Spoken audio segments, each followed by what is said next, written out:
Doctor.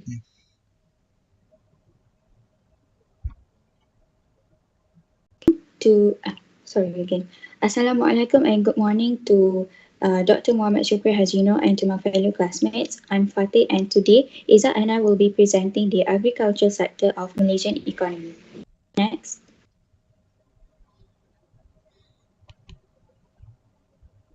Agriculture sector has been a backbone of or foundation of the economic growth for a very long time. During independence, it contributed about 39.3% to GDP, generated about 58.3% of the total employment, and about 50.1% to the export earnings. Agricultural sector provides a livelihood to the people, especially those who are living in rural areas, working as farmer, fishermen, as well as the agro-based industry employee, and it also plays a big role in ensuring sufficient food supply for the people. Back in 1970s, Malaysia was totally dependent towards agricultural sector as it is the major contributor to the national income. Furthermore, during the period 1975 until 1985, about more than half of the export value came from this sector because Malaysia was actively exporting, and Malaysia was well known exporting rubber, tin, palm oil, and cocoa. However, Malaysia had experienced economic transformation which took place through the years, diminished the contribution of agricultural output to GDP to only 9.64% during the 1995 to 1998 periods. Next.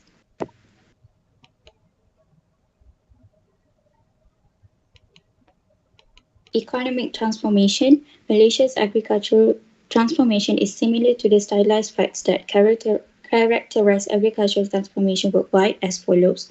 Declining share of agriculture in GDP, while that of the non-agricultural sectors increases. Declining share of agricultural employment to total employment.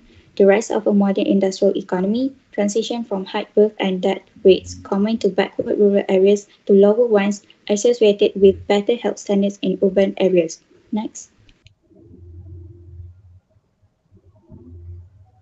Based on the figure shown, we can see that the share of agricultural GDP to total GDP had declined from 46% in 1961 to 7.7% in 2018.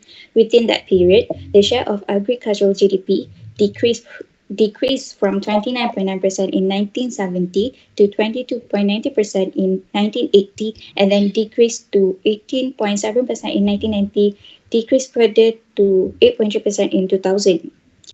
And then for employment, the ratio of agricultural employment to total employment declined from 37% in 1980 to 27% in 1991 and 11.1% in 2018. Then, in 1987, manufacturing overtook agriculture as the major sector for the first time. This is because manufacturing share to GDP was recorded at 22.6%, which is higher than the share of agriculture to GDP, which was recorded at 21.7%. Next. Export. Based on the figure shown, in the year 1990, the sector contributed about 22.2% to export earnings, which is lesser than in 1980, which was at 25%. And in the year 1985, agriculture sector contributed 13.1% to export earnings, and the figure dropped to 7.2% in 2000. Next. Moving on to the importance of agricultural sector, the first one is ensuring national food security. Why? Because it provides food for the people. About 80 up to 85% of rice supply is needed for the country, and agricultural sector produces about 65 to 70% of the total national rice production. As everyone knows, Malaysia do import foods from the rest of the world.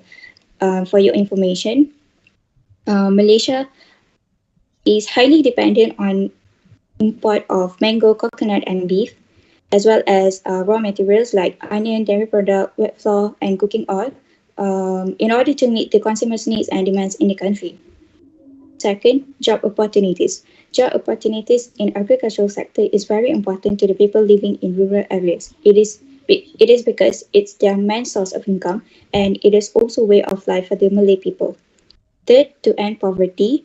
The continued growth of the agricultural sector is vital as it is a way to eradicate rural poverty. It helps for the development of the rural sector to be in line with poverty alleviation program among farmers and smallholders.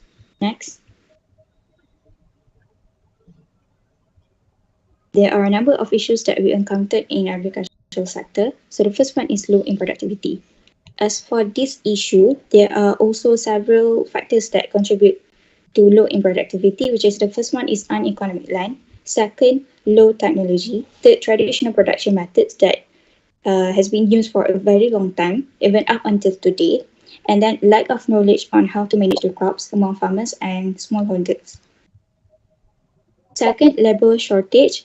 This happens because there are focuses on industry and services sector that leaving the agriculture sector behind with employees who are old, which the government had to import or bring foreign laborers to be employed in agriculture sector. And then agricultural waste and pollution, which refers to waste produced as a result of various agricultural operations. It includes harvest waste, pesticides that enter into the water, air, or soils, and pollutants from agriculture greatly affect water quality, which then will result to health population and shortage of clean water. Next. Initiatives for agriculture sector. The first one is empowering the agriculture sector with digital adoption. Digital adoption is a pilot initiative driven by MDAC in collaboration with ecosystem partners.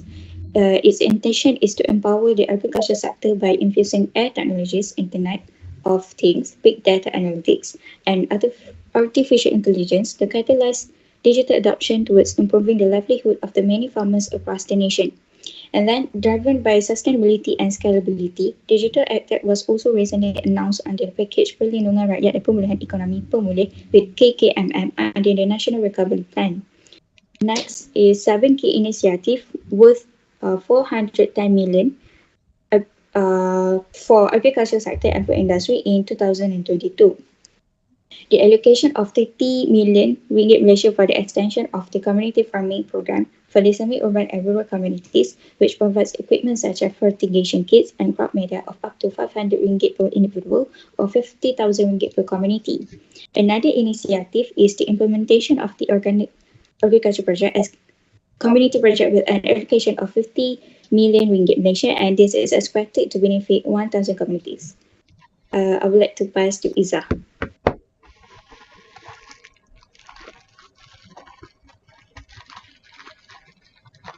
Thank you, Fatih. Assalamualaikum and good morning to my lecturer and my fellow friends. I am Nurul Ezra and I'm going to continue the presentation.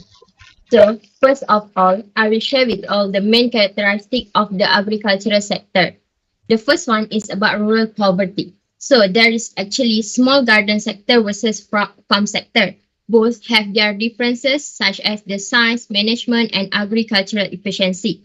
For a smallholder, they are poor, has a low production and low income. So there's the problem of poverty. Because of that, their target is to make paddy plantation, rubber plantation, and to be a fisherman. So with a paddy and rubber plantation, poverty rate decrease. But for the fishermen, poverty rate can be decreased or increased depending on the time. The second one is decline in the relative contribution of agricultural output. There is 4 agricultural output: rubber, palm tree, rice, and cocoa. There's the changes from time to time in the types of output. In 1950 and 1960, the main export in Malaysia is a rubber. But in 1970 and 1980, the growth rate starting to decrease. It causes the low productivity. It happens because of the problem of land size that not economic, odd rubber tree, and lack of replanting, up and down price of rubber, and there's a change from rubber to palm tree farm. So output in palm trees start to increase because there's an increase in agricultural area. Palm tree is the one plant that can remain the growth at higher rate in the yearly, but it also declined in 1990 years. Next, for the rice, the output is on the flat. So if 65% achievement in national production are enough. The last one is cocoa. Smallholder planting the cocoa to increase their own income in 1970 years because the price of cocoa increased. But in 1990 until 1993, cocoa output decreased because of decreasing in cocoa price. The third one is changes in agricultural land use patterns. Land pattern related to agricultural output. Land pattern in Malaysia changed from time to time, depends on crop performance and prospect. In 1966, rubber used 65% agriculture, and after 1974, the land is used for palm tree plantation. And there's only about 45% land for rubber only.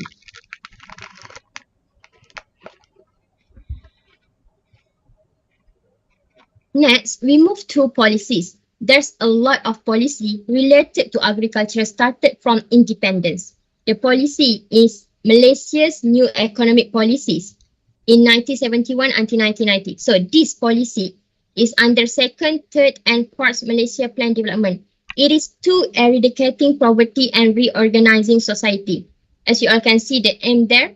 So Malaysia's new economic policy was announced in 1970 as part of a package of measures introduced after the political crisis of May 1969.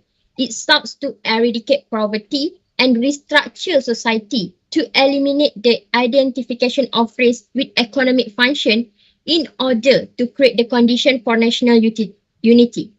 Since then, poverty in Malaysia has gone down tremendously, as in neighboring Thailand and Indonesia, which did not have comparable commitment to poverty reduction, but also experienced rapid economic growth and structural transformation. Not surprisingly, the new economic policy has been principally associated with restructuring, such as the effort to reduce inter-ethnic economic disparities between Bumiputra, indigenous and the non-Bumiputra. Hence, restructuring has come to be associated with positive discrimination or affirmative action on behalf of the mainly Malay Bumiputras. Next, there is a Green Book Strategy 1974. So the Green Book draws on another of the late Prime Minister initiatives, Tun Razak. Up until the 1970s, Malaysia still relied heavily on its rubber industry. An international decrease of rubber requirement, however, led to a depreciation of rubber price, which set back the economy.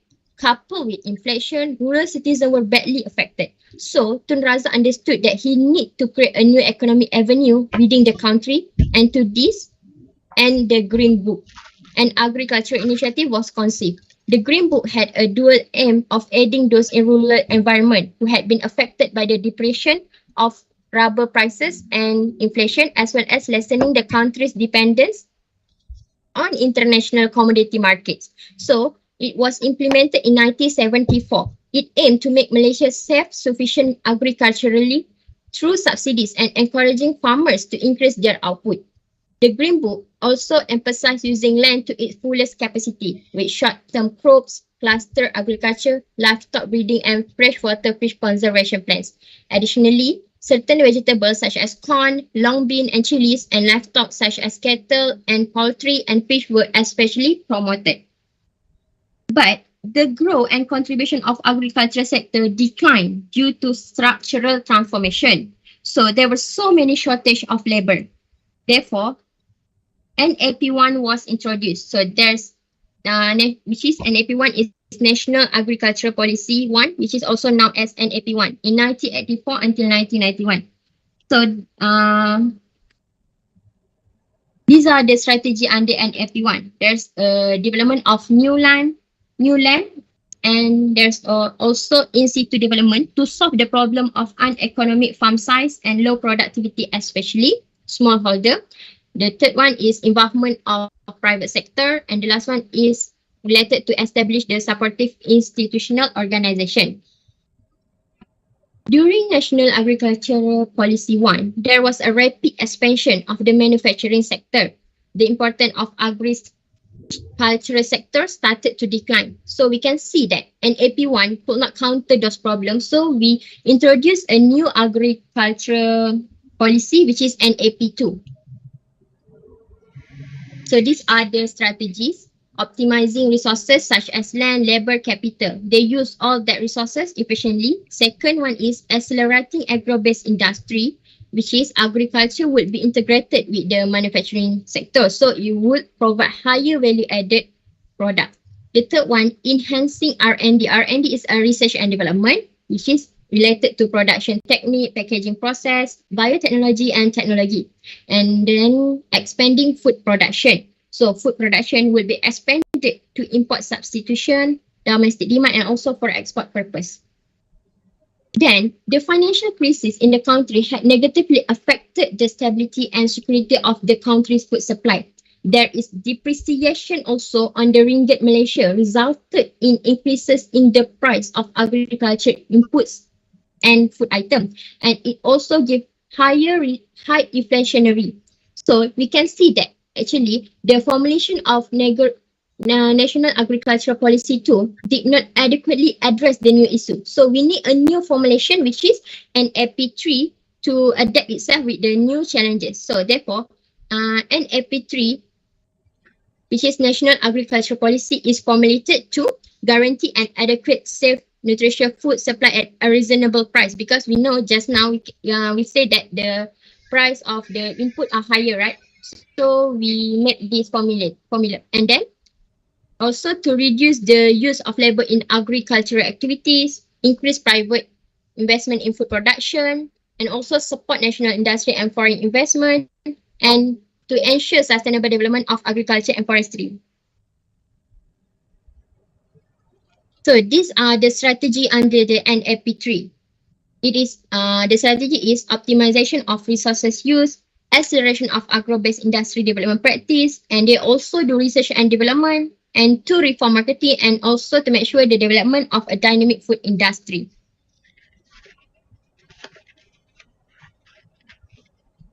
Next, we also have this policy, National Agro-Food Policy in 2011 until 2020. These are the objectives. So the objective is to guarantee sufficient food supply, make the agro-food industry competitive, and to increasing the income level of agricultural entrepreneurs. There's also an idea under this policy. The idea is food supply guarantee, make sure high value agricultural development, and also to make sure sustainable agriculture development. And they also want to maximize revenue, then involvement of private investment, inform agriculture, modernization of agriculture based on research and development, technology and innovation, and also want to make sure the excellence of agricultural support service. So next, we have the National Food Security Policy from 2021 until 2025. This is the new current policy that was being introduced. A specific action plan to strengthen national food securities has also been developed, taking into account issues and challenges along the food supply chain, ranging from agricultural input to food wars. The National Food Security Policy, covering 5 core strategies, 15 strategies, and 96 initiatives, will ensure the sustainability of the country's food supply at all times, especially in the face of unexpected situation. So these in the slide are the objectives under the National Food Security Policy. So the objective is to increase internal resources and diversify import resources. The second one is to ensure the availability of safe food at reasonable prices and healthy eating style, increase the involvement of private sector and the population in the food system, and also to ensure the country preparedness in the face of a food security crisis. Next, we move to government institution. Actually, there's a lot of government institution that related to agriculture sector. So this is what I want to share with you all. The first one is FELDA. FELDA was formed in 1956 to help rural Malaysia. What FELDA do is they give them a long-term advance to maintain their small holding under land development scheme. Second one is FECRA Berhad. FECRA Berhad is to improve the productivity and livelihood of settlers, which is not covered under the FELDA. Next is RISDA. RISDA is Rubber Industry Smallholder Development Authority. The function is to replanting program for rubber and oil palm, and also replanting of rubber tree using latex timber clone for rubber wood. Next is MRB, the Malaysian Rubber Board. The function is to encourage foreign direct investment in rubber products and also to promote products to local and overseas consumers. Next is Mpopc. Mpopc is Malaysian Palm Oil Promotion Council, was formed in 1990. The function is to promote and marketing activities of the Malaysian palm oil industry. Next, there's also Agricultural Bank of Malaysia. It was established in 1969 to carry out the primary object of promoting sound agricultural development in Malaysia. Next, we also have PORIM. PORIM is Palm Oil Research Institute of Malaysia. These are the functions of PORIM: expand the current use, improve efficiency, promote the use of oil palm, and also to do marketing activities, and also coordinates publicity related to palm oil products. Next, we have PORLA. PORLA is Palm Oil Registration and Licensing Authority. PORLA is to ensure proper conduct with respect to regulatory requirement and licensing of the Malaysian palm oil industry. So we have reached at the conclusion. So the conclusion, it is true that agriculture remains an important sector in Malaysia. It has maintained the real GDP growth. We can see what Fatin already explained just now. The agriculture sector still plays an important role as food providers, create employments, and generate earning from export product. It has provided an economic boost in communities that need it most. This enhances residents' quality of life, support local business, school, and contributes a good change to local government. That's all from me, Nurul Eza and Fatina Suha. We hope you all enjoyed and understood our presentation. Thank you so much. So now we are opening question and answer session. Anyone want to ask question, please?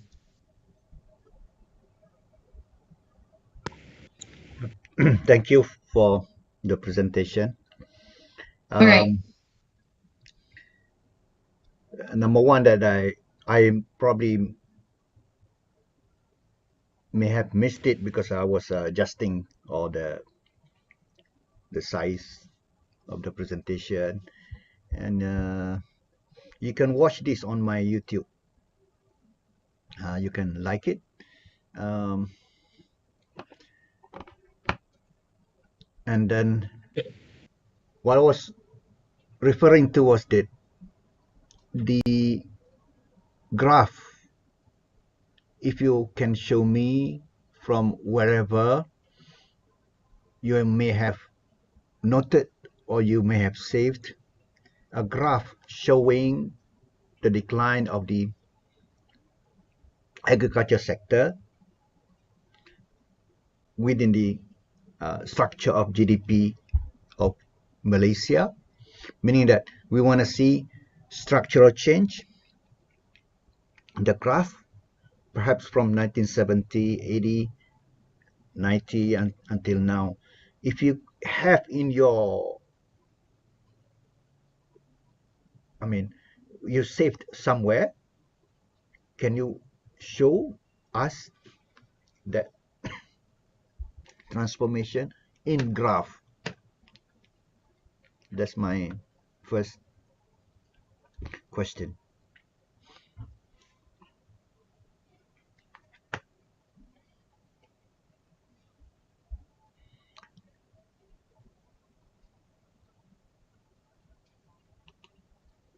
Okay, Dr. V. Please put up if you have it. This is the graph, Doctor. Fatin already explained just now. Can you see my screen? This is the graph. Oh yeah, okay. And also, yes, the graph. Could you explain some more on this, elaborate more on this? And would be nice, the graph, if the graph would have the other sector, manufacturing and services.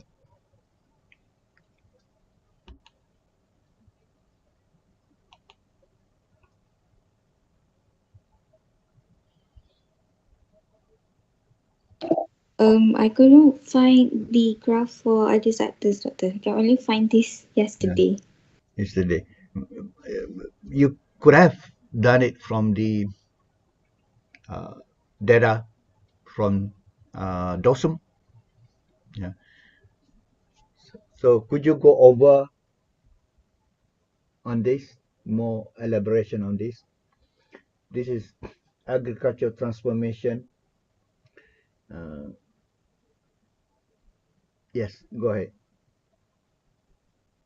As we can see, starting from 1961, the trend of agriculture share to the GDP it is showing a constant decrease throughout the years since 1961 until 2018. And the percentage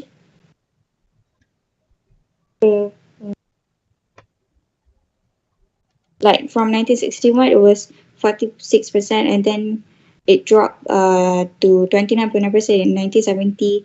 The percentage, the decrease in percentage is getting smaller, but it keeps on decreasing throughout the years, as well as employment and export.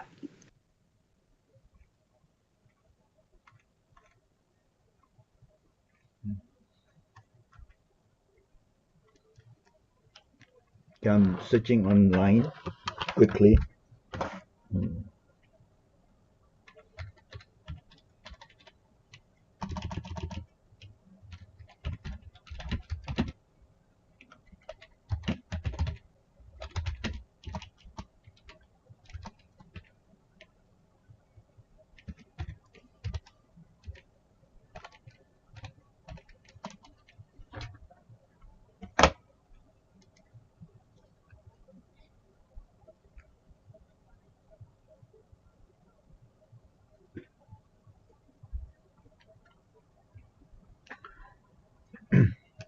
I'm going to share some of the graph that I found quickly. Otherwise, we have to go to DOSM and get the data and make the graph. This is just to give a rough idea. I share.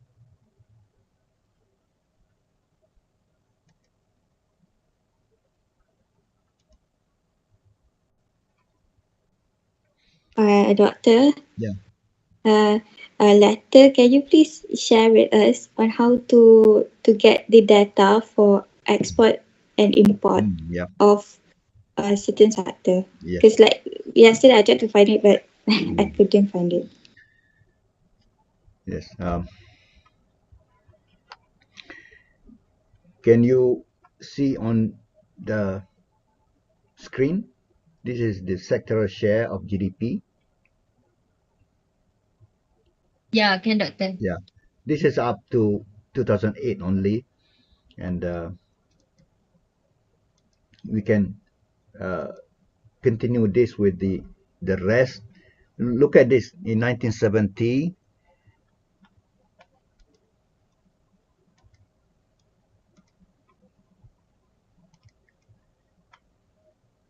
agriculture was about 30% of GDP of Malaysia. Whereas manufacturing we're interested in. Manufacturing was only 14%. So that was the structure. Of course, services, nothing magic about it, because services is all big, because everything else is services. You you take out agriculture, mining, manufacturing, construction, the rest with so many items in there, trade, uh, utilities, government services, finance, wholesale and wholesale trade, retail trade, and also transportation, warehousing, and so on, all under services. That's why it's big, 36.2%. But agriculture, big services here, services many, many, many. Do you understand? Many inside there. Put together, many put together. But agriculture, one single thing only, one single, of course, agriculture and forestry all together, and fishery together. The three items, we call it agriculture simply. So Single item, okay, single item 30%. Mining was high, 13.7. Manufacturing was only 13.9%. And you look at this, agriculture has gone down from 30. This is a story about transformation in Malaysia. This is the theme of our class. Transformation. First, we look at GDP, we look at employment, we look at, and also this is GDP structure. Even, follow me closely, this is the structure of GDP. Even we take one of them, manufacturing, we can see also transformation. Before, in 1970s, the type of manufacturing was simple manufacturing, making what? Biscuits, candies, soaps, sabun, soaps, sabun, making all this simple thing. That was 1970s. But today, producing cars, steel, automobile, semiconductor changes. Of course, making biscuits still there, making soaps, sabun, toothpaste, burugigi, still there until today. But the more importance are the semiconductor, the electronics, automobile. So that's a story of transformation. Even within a sector, let me repeat, even within a sector, this is manufacturing sector, within manufacturing sector, also there is transformation. Here, it is the overall, for the whole economy, GDP. So let's go back to the overall. Agriculture decreased to 7.5%. The other day, we saw agriculture was about how many percent? About 8%. About same, about the same. Manufacturing, look at this, 28.9% in 2008. The other day, I checked 25. Yes, this is 1990 was 33, but this is 1990, okay, manufacturing. But according to the latest data, it was 2005, 33 again. So this data of 1990, we have to corroborate, to check really data. But according to the latest data that we can trust on, is was going up, and the peak not in 1990, perhaps it was. So that's why you better check, because in 1997, you must remember, 1997, you must remember two things about the Malaysian economy. 1985, right in the middle here, 1985, it was recession, economic recession in Malaysia, 1985. You must remember that, 1985. I'm repeating, because of the crash, the crash of commodity prices. Because Malaysia depended on exports of commodities like tin, rubber, all this palm oil, all these commodities. Malaysia was dependent on export of commodities, but prices of these commodities went down sharply. So Malaysia had a economic recession of minus 1.5% in 1985. 1986, about to recover. 1987, zoom. 1987, Malaysia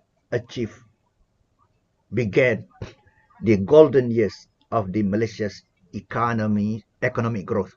1997, until stopped. It was halted, stopped. It was stopped abruptly, tiba-tiba, by the East Asian currency crisis that happened initially in Thailand, the crash of the Thai baht, and that crash in the value of the currency, that crashing spread to the rest of East Asia, to Malaysia, to Singapore, to Indonesia, to Hong Kong, to Korea, however, to the Philippines, all across East Asia. However, these four countries, from all those that I mentioned, four countries, Malaysia, Indonesia, South Korea, and Thailand. Okay, well, of course, Thailand. So Malaysia did it its own way. That's how was a Frank Sinatra song. I did it. I do it. I do it my own way. So Dr. Mahathir, the Prime Minister at that time, did it his way rather than following the steps of Thailand, Indonesia, and Korea. Thailand, Indonesia, and Korea went to the IMF, International Monetary Fund, to get loans from IMF, bailout loan from IMF with strings attached, conditions.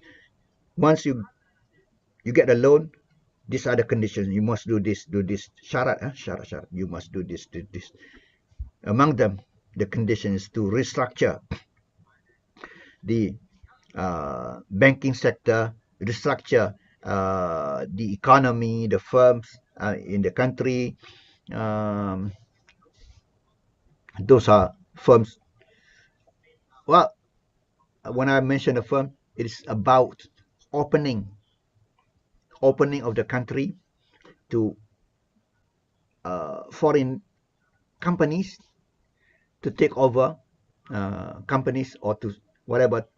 So it's a restructuring of companies.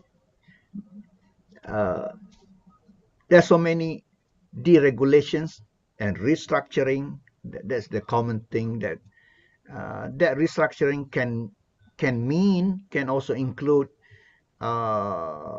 government divesting from companies, and also restructure the domestic companies. Those are problematic, must solve their problem. So because the main thing is to achieve stability.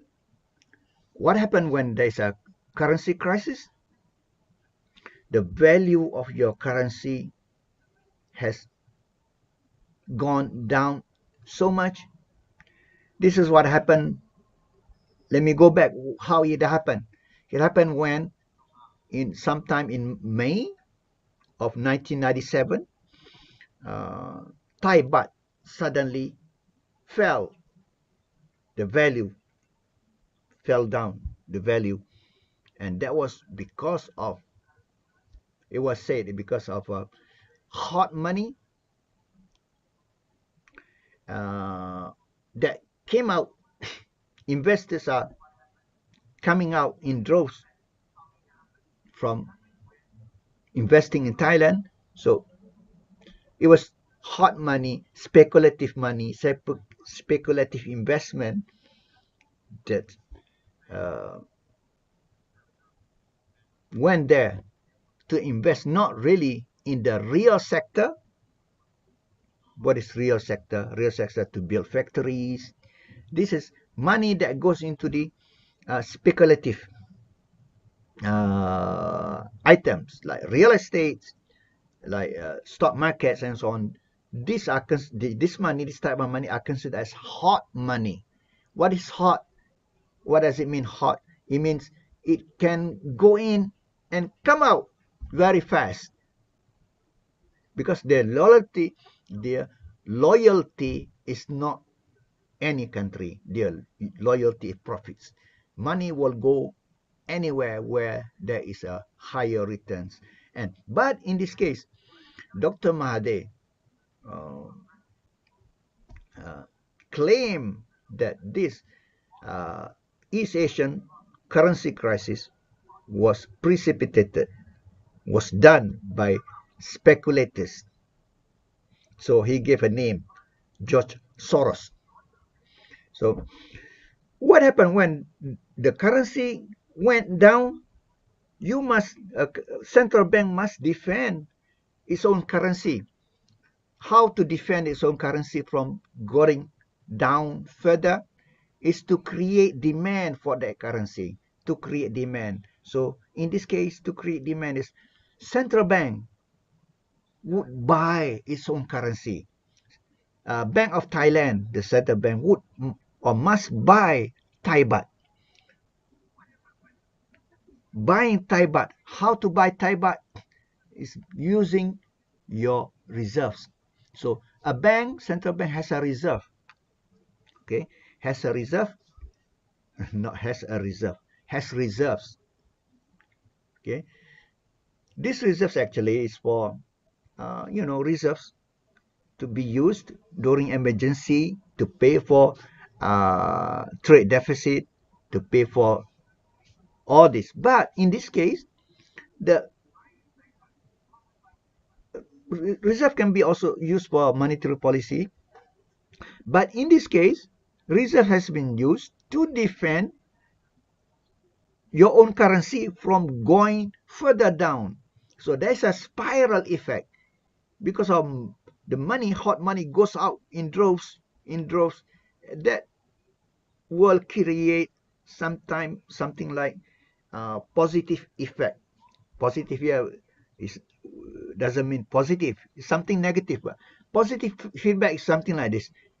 This is I teach in another class. The more people use Google, the more people use Google. The more people use Google, the more people use Google. The more there's positive effects in economics. Same thing. The more that positive effects, even though it's negative, the more people, investors coming out from that country, the more people coming out, and finally, so you can only use, the central bank can only use so much of their reserves to buy currency, to buy own currency. Yeah. Okay. And that thing happened, that spread to Malaysia as well. So in the case of Malaysia, to defend ringgit from going down further, Bank Negara must buy ringgit. You understand? Same. Case of Thailand must buy baht. So Bank Negara Malaysia must buy ringgit by using what? Using reserve. That reserve could be US dollars. Yes, mostly reserve of Bank Negara Malaysia at that time was dollar, US dollar. So using US dollar to buy ringgit, so that the ringgit, there's a demand for ringgit, so that the ringgit will not go down further. You can do that so much. If you keep doing, you will finish off. No more reserves. And that's a crisis. Same thing happened in Indonesia and also in Korea. So this Thailand, Indonesia, and Korea went to the IMF to get loans, bailout loans. Of course, when you get a loan from somebody, that somebody will ask you, you must do this, for you to, to get a loan. So, however, Dr. Mahathir at that time, Prime Minister, used its own way by using capital control and pegging the ringgit to USD, peg, sangkut, so that the ringgit The value of ringgit never changes. The pegging was 3 ringgit 80 cents equal $1. So the ringgit was pegged for 2 years to the to USD, fixed at 380, 3 ringgit 80 cent equals to $1.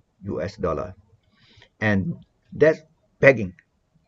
Capital control, any money, any investment money that has come to Malaysia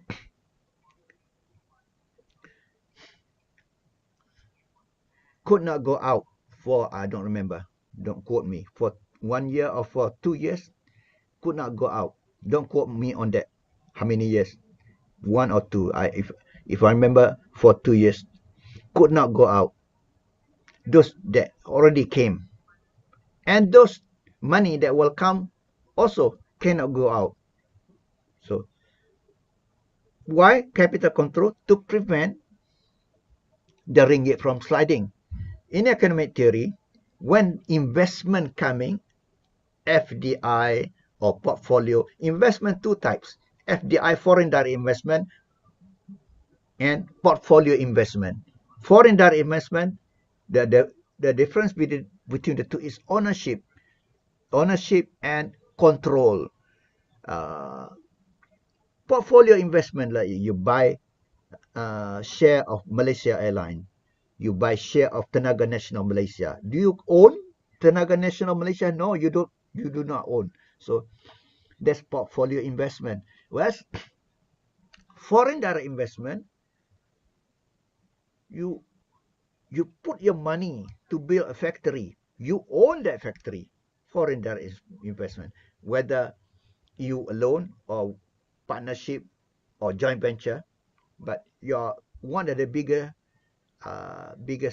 investor.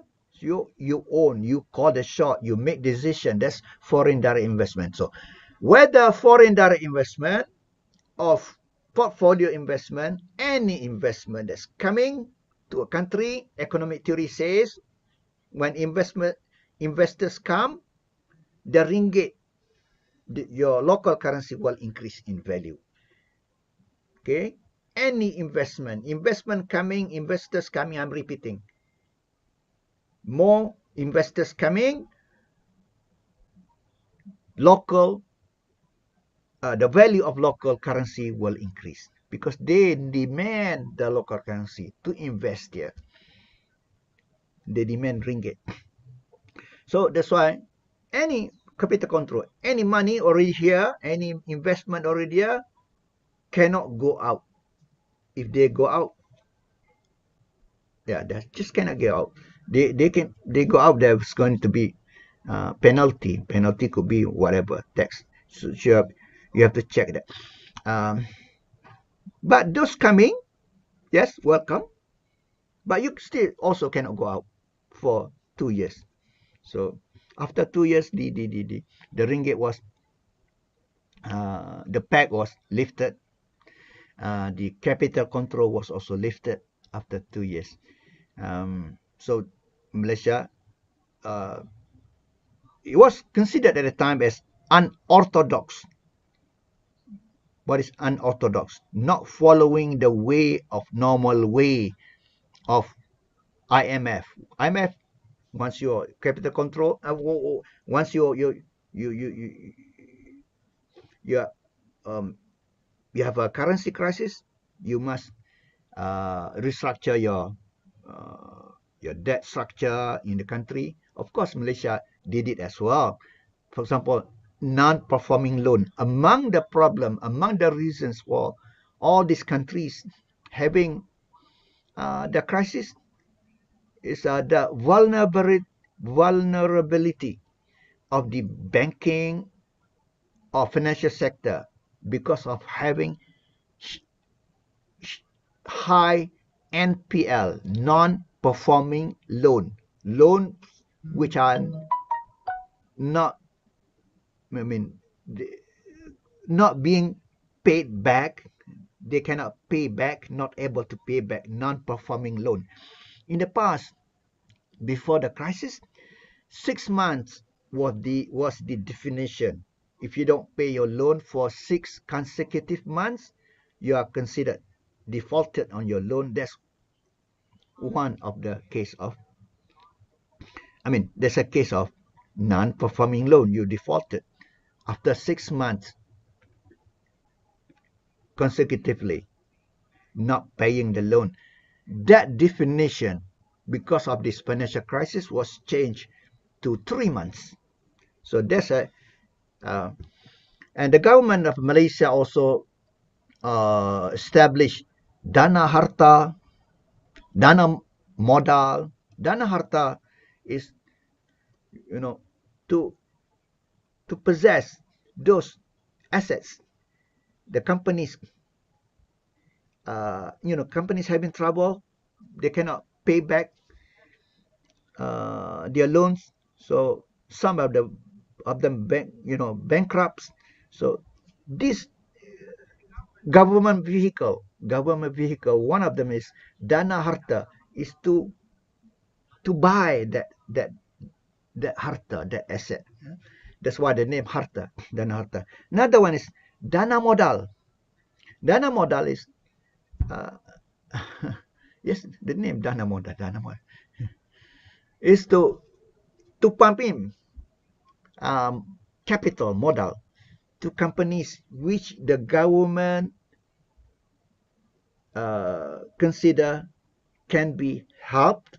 There's a success of being there's a chances of being successful to be helped to inject into to inject capital for them to revive them. So these are among the items. And also I brought the book.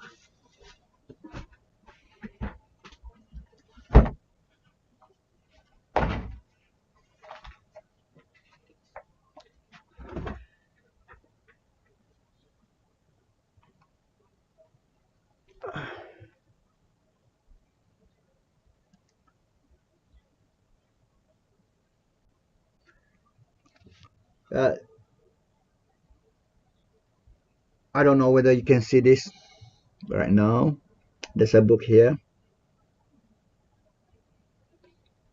Can you see? Can see that there. Yes, this is And the National Economic Recovery Plan, Agenda for Action. It was published by the National Economic Action Council, NEAC, National Economic Action Council of EPU Economic Planning Unit, in August 1998. So the crisis happened in 1997.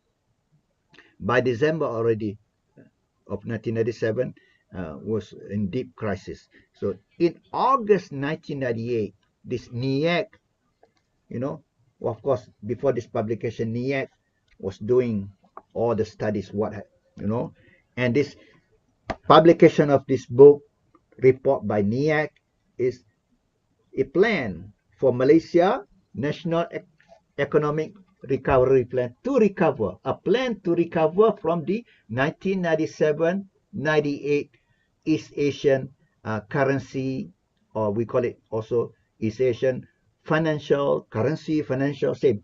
We change it, we use interchangeably. East Asian currency crisis of 1997-98. So, so among the topic is the crisis and response, the Asian contagion. What is contagion? Spread like disease, contagion, merebak. Crisis of confidence. Okay, that's the first chapter. Causes of the turmoil in the region, economic performance, saving investment gap, private inflows of fund, changes in external environment, weakness in the financial sector. So I was talking about, to restructure the financial sector. Number one is to make it more stringent to get loans, so that can reduce NPL, non-performing loans, Difference is Latin American crisis. Yeah, different. This is different from Latin American crisis. Latin American crisis. In 19, remember my lecture. Yeah, this is our class. Okay, our presentation. And yet you must prepare your what do you call this? Your question. Okay. Uh, for your class presentation is discussion with me, and I'm teaching and adding on. This is what I'm doing now. Latin America, remember 1973, it was the what first oil shock. 1979, second oil shock. So 1970s, remember I'm repeating, was the decade of high inflation because of the two uh, oil shocks. What shock? Price go up, went up at the time. 1970s, inflation. 1980s, the decade of debt, hutang. Because of so many, developing countries, especially in Latin America. What is Latin America? All this uh, South America, you know, uh, Middle America as well, which is Mexico, Middle America, uh, Nicaragua, and South America begin from Colombia and down in Peru. Interestingly, this is a side note. Okay, all of Latin America. Why is it called Latin? Latin refer to Rome. You know, because the language comes from Rome, but the natives of Latin America are the natives, like the natives there, orang asal. But Latin America, all of Latin America speak Spanish, which come from Spain, the language, okay? Spain in Europe. Interestingly, when I was young, I thought each country in the world would have its own language. My thinking was wrong because Argentina speak Spanish. Mexico speaks Spanish, which is from Spain, the language. That's why Latin. Colombia speaks Spanish. Peru speaks Spanish. What else? This country. Argentina, Chile, Bolivia, okay, Panama, middle of Central. I mean, we have Northern America, which is United States, North America, United States, and Canada, but Mexico, even though Mexico, because there's NAFTA. Okay, this we will study in one of the final chapter. NAFTA, North American Free Trade Agreement, North American Free Trade Agreement, which includes Mexico, which is Canada, NAFTA, okay, North American Free Trade Agreement, Free Trade Area, Canada, USA, and Mexico, three countries, NAFTA. However, geographically or maybe linguistically, okay, we have Canada, United States, Mexico at the bottom. Mexico is actually middle, not actually North America, is Central America. Yeah, Middle America, Central America. We call it Central America, and linguistically speaks Spanish. So including Panama,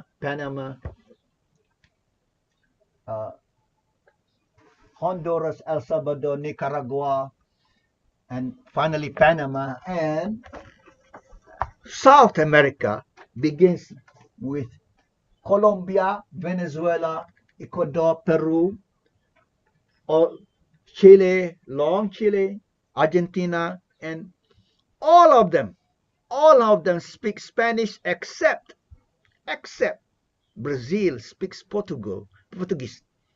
So all of Latin America, I'm introducing to you. The thing is that education system in Malaysia is lacking one thing, geography. I found that many Malaysian students do not know geography because they don't take geography, and it's because it's not required. Geography is not required. So every time in my class, I must explain what is Latin America. Latin America, all those South American countries plus Central American countries, which include Haiti, which include all these Caribbean islands in Central America, speaks all of them speaks Spanish, except Brazil speaks Portuguese. And if you trace where is Spanish comes from Spain across the Atlantic, and next to Spain is small corner at the bottom of Spain is Portugal. So these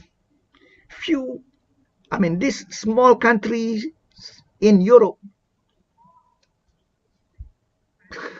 occupied, I don't know, occupied what, uh,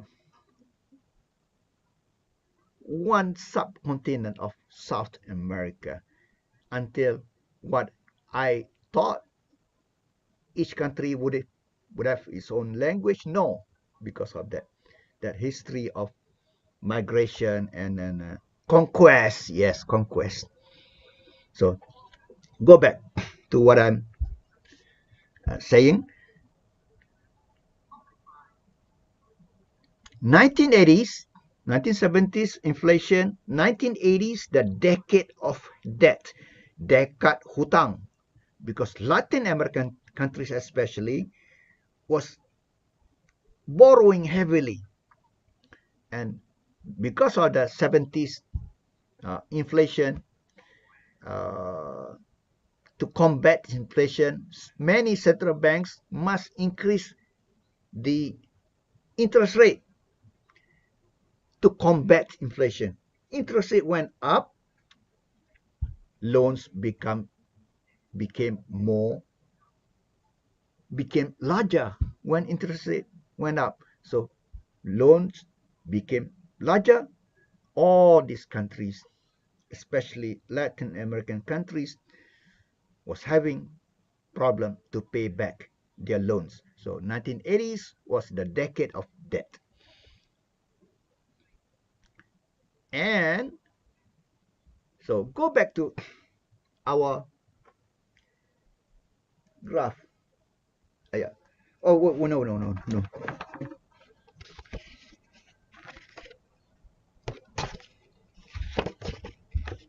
So I was explaining to you here. Can you see on my camera here? Can, Doctor? Yes. The difference from the Latin American crisis. This East Asian financial crisis different from Latin America. Why? I explained to you just now. Latin America countries had huge debt. Berbeza because Latin American countries berhadapan dengan hutang yang besar. Whereas adapun all these countries, Thailand, Malaysia, Indonesia, not having the debt to the amount or as large as of those Latin American countries. So in a way, the crisis of this one, 1997, 98, was a financial crisis, currency crisis, not because of debt, not because of national debt like Latin America. So next, Malaysia prior to the crisis, causes of concern, currency and stock market crisis in Malaysia, links between KLC and the ringgit, effects of the crisis. What are the effects of the crisis? Trade balance, manufacturing exports, primary commodities imported inputs, other impacts of depreciation, policy response. Conclusion, Chapter 2, this unemployment, so Malaysia Economic Outlook, plan. Okay, Chapter 3, plan for action. What are the plan for the action recommended by this? I think we should finish this. I should finish explaining. Okay, I can just read from here. The title only, because we don't have time to go inside. Chapter 3, plan for action. What is recommendation by the NIAC? Number 1, to promote market stability. To promote market stability. What is under that number 1? To stabilize the ringgit. That's very important. Stabilize the ringgit. Appropriate choice of exchange rate regime. Reduce over dependence on US dollar. Increase external reserves. Adopt a balanced interest rate policy. Number 2, restoring market confidence. Improve transparency, yes, and the regulatory environment. Establish rules for assisting industries and companies in trouble. There must be a rule. Why there must be a rule? You must assist only companies that are productive, have the potential to be productive and competitive. Those companies who are really bad from beginning should not be assisted, because of they're not really productive. They're not, and also in important sectors also. So number 1, establish rule. Number 2, increase the consistency of government policies. Must be consistent. Adopt liberal market-based policies. Yes. Okay. All these countries, Thailand, Indonesia, Korea, that went to the IMF, they must follow what the IMF say. The IMF, the policy of IMF is LDP. LDP. Liberalization. Liberalize your economy. Liberalize. What is liberalize? Open up. Open up to trade and investment. Deregulation. LDP. Deregulation. Reduce the regulation. Deregulation. DE. DE means negative. Reduce the regulation. So make it easy for companies to start. Make it easy for foreigners to buy your companies in your country. Let those companies who are not competitive dies out by other, and let they do that. So LDP and privatization. LDP. How do I remember the LDP? Japan was and is until today, except short time in 2009 only, Japan was ruled by a party, LDP, Liberal Democratic Party of Japan. Except 2009. Why 2009? You must remember. 2008 was global economic recession. This global economic recession affected Japanese economy. And you must remember, if 1970s was the decade of high inflation, as a result, many central banks increased interest rate, resulting in 1980s as the decade of debt hutang. 1990s was the decade of the loss of Japan. The loss of Japan. Japan became sluggish in 1990s, and that sluggish continue until 1980s and continue until today. Japan has been sluggish, the economy, and especially Japan, which which is already sluggish. But 2008, there was a global economic recession because of the 2006, 2007, 2006 to 2007 subprime crisis in the United States. So you must remember 2005, from 2005 already, 2005, the starting of the trigger of the subprime crisis in the United States. Oh, so many things I must explain to you. What happened to this 2005? 2005 was, what is subprime?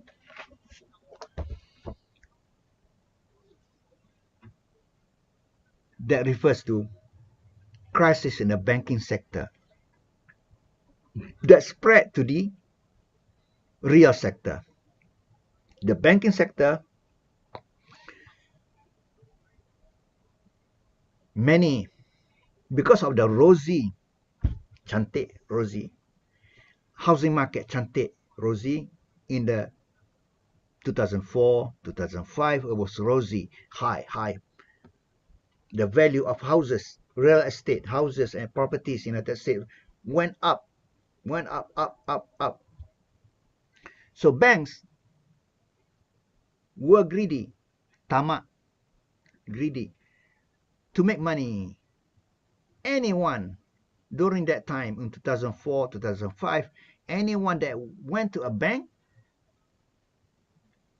to get housing loan, anyone will get a loan,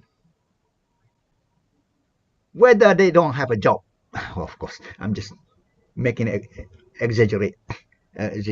Whether they do not have the ability to pay back the loan, because banks were looking at the housing prices are good, rosy, up. You want a loan? Okay, come. You want a loan? Come. Come to my bank. You get a loan. Anyone will get a loan to buy a house. And banks were greedy to make money. Every loan is money. Okay? So these are, and mortgage. What is mortgage? Papers. Loan paper, your sale and purchase agreement. Paper, mortgage. Loans, you get a loan at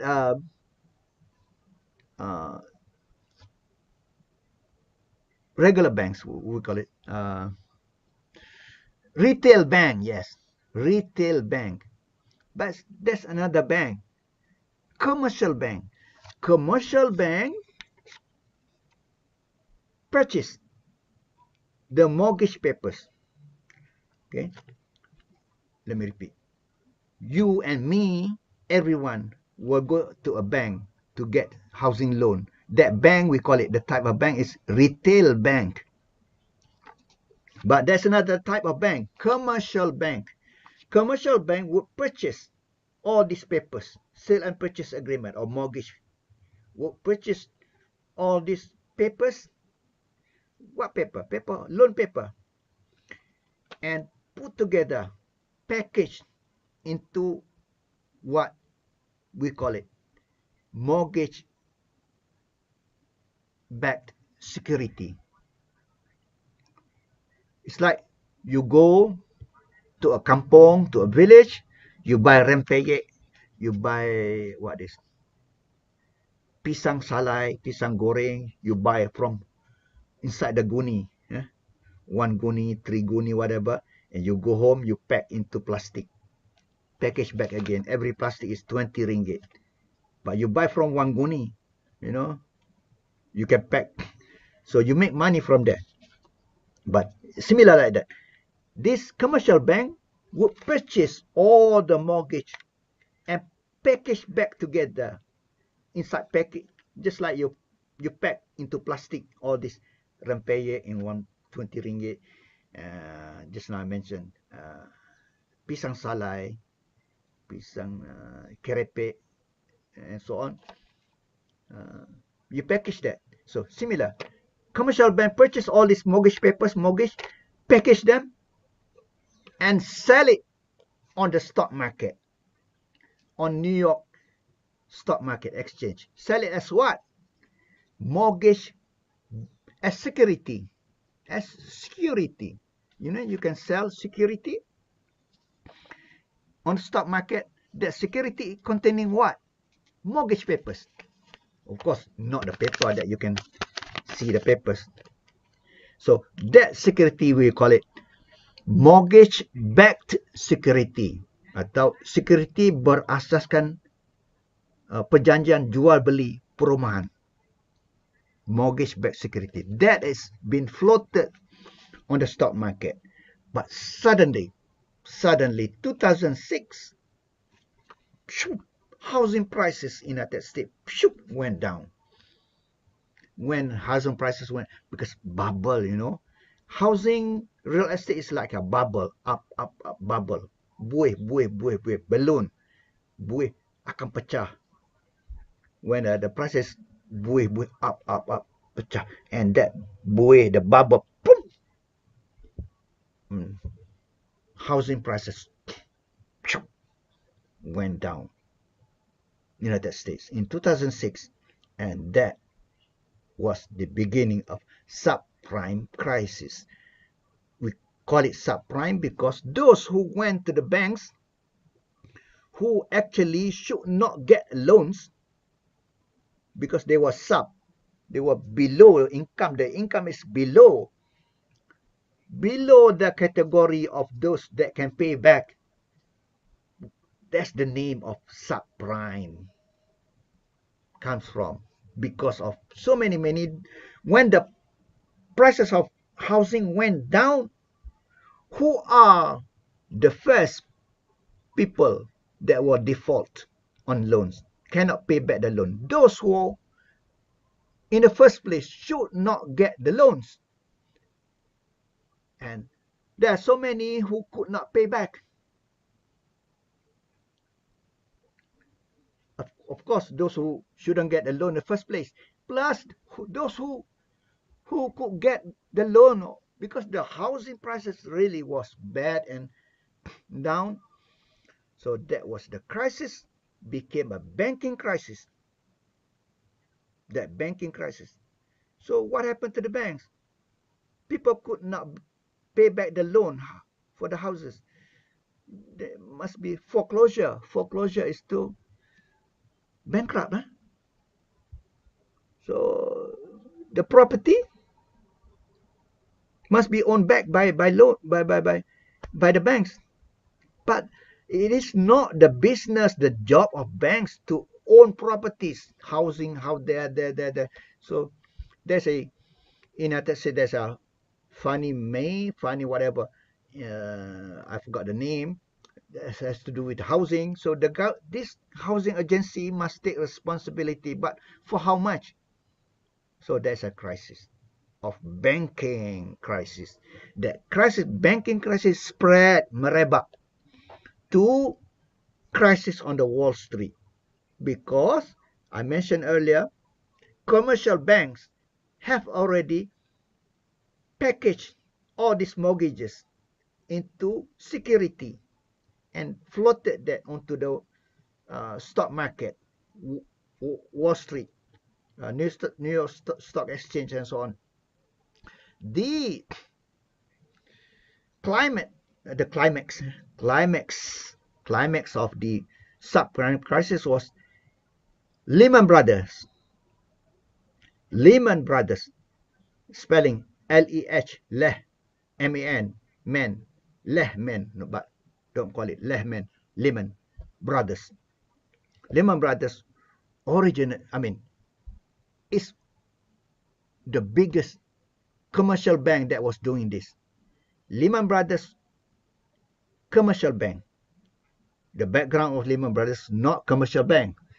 Lehman Brothers started as a security company.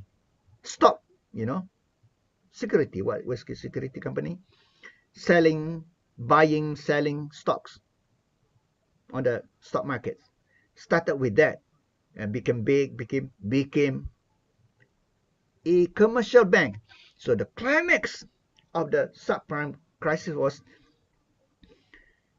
the bankruptcy of Lehman Brothers. The company, the major company, the major commercial bank that was doing the selling, floating the mortgage-backed securities on the Wall Street. Because when the value of houses no more, nothing went down. So what happened to the security? The value of security, nothing, almost nothing. See, because that security, mortgage-backed security. What is security? Security berasaskan mortgage. Security berasaskan jual beli rumah, kertas jual beli rumah. When the harga rumah went down, that security, value of that security went down. So bankrupt Lehman Brothers, the company that actively involved in packaging mortgage into becoming security and sold, being offered, selling, and bought on the New York Stock Exchange. As a result, another climax together with that is a country, Iceland, a country, Iceland. This country, Iceland, is near this North Atlantic. The whole small country, of course, small. That country became bankrupt. That country became bankrupt. A country was bankrupt. One country was bankrupt. Why? The so-called like here in Malaysia, there's a EPF, KWSP, the pension fund, KWSP, or in English, EPF, was among the institutions, KWSP institution, okay, among the institutions that bought mortgage-backed securities on the Wall Street, where is the stock market exchange. We call it Wall Street. Bankrupt because the security they bought, probably from Lehman Brothers as well, has no more value. So that was the climate. Lehman Brothers, the commercial bank, went bankrupt, and a country, Iceland, a small country economically, bankrupt because it's KWSP or its EPF lost a lot of money because that security dropped in the value. So that was the climax of subprime crisis 2006 and spread that to over 2007. So that crisis has spread as from crisis of banking to spread to crisis on the Wall Street, saham and so on. And that spread again to the real economy. I'm explaining LDP so long. What happened to Japan because of that subprime crisis? 2006, 2007 spread to Wall Street, 2008 global economic crisis. So many of my students, I noticed, when they talk about 2008 crisis, they call it subprime.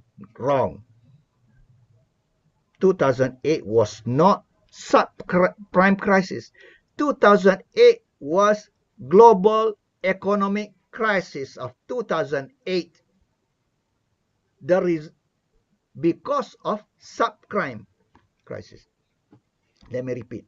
Global economic crisis of 2008 was a result of subprime crisis. Subprime, not crime. I said crime. Global economic crisis of 2008, global, okay, 2008, was a result of subprime, P-R-I-M-E, subprime crisis of the United States. Notice what I said. Global, pay attention to the word. Global economic crisis 2008 was a result of crisis in the United States. Global economic crisis 2008 was a result of crisis in the US. What crisis? Subprime in the US. So wrong to say 2008 was subprime crisis. Subprime crisis was 2006, 2007 in the United States of America. Spread in 2008, 2007, 2008 to the real economic sector. What is real economic sector? Manufacturing, import, export, real. Financial papers is not real. These are paper only. Stock market is not real. Finance, but real is manufacturing, agriculture, output. You can hold it. This manufactured. You can hold what call it? Tangible. Financial sector is intangible. You cannot hold. Mortgage. Intangible. Tak boleh pegang. Financial sector, you tak boleh pegang. You went to a bank, you get services. Can you pegang services out of the bank? Services you cannot pegang, intangible. But manufacturing products, you can pegang. Now, if food, not only pegang, food you can eat. I'm explaining to you what is tangible and intangible. Financial sector, intangible. Manufacturing sector, manufactured, biscuit. Tangible, boleh pegang, boleh makan. So, subprime crisis 2006, 2007 spread from banking crisis to crisis on the Wall Street and spread to crisis of the real economy. In 2008, crisis in the real economy in 2008. That's what we call global economic crisis because of subprime earlier. In 2008, because of that. 2009, I'm explaining to you why LDP in Japan, but that's not my objective of teaching you. I'm teaching you how to remember IMF by the short of LDP, liberalization. But explaining this, I am bringing back you to the global trends of what happened, including subprime, global economy, 2008. So 2009, remember 2008 was global economic crisis. 2009, for the first time ever in the history of Toyota, became red. Toyota never negative, never no losses.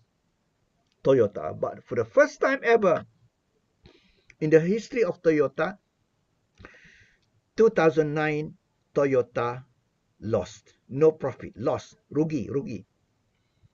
And election in that year won by the opposition, the Justice Democratic Party of Japan, JDP, Justice Democratic Party of Japan. How do I know all this? I like to read. I like to follow international things. That's what economic student must do. You must follow happenings in the world.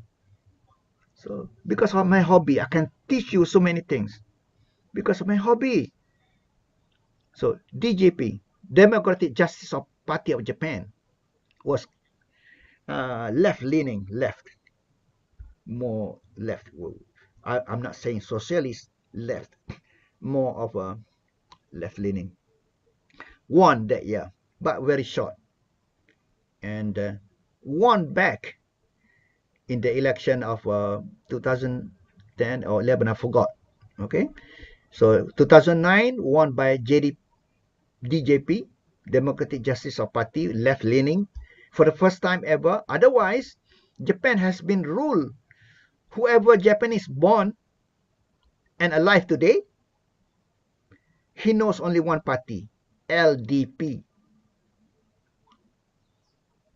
And that LDP lost in 2009 in Japan because of the global economic crisis of 2008. That's my point I want to say.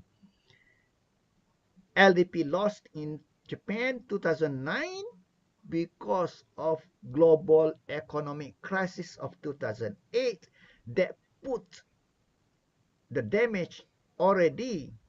Japan was suffering from the lost decade of Japan of 1990s, when Japan became sluggish economic growth. What is sluggish?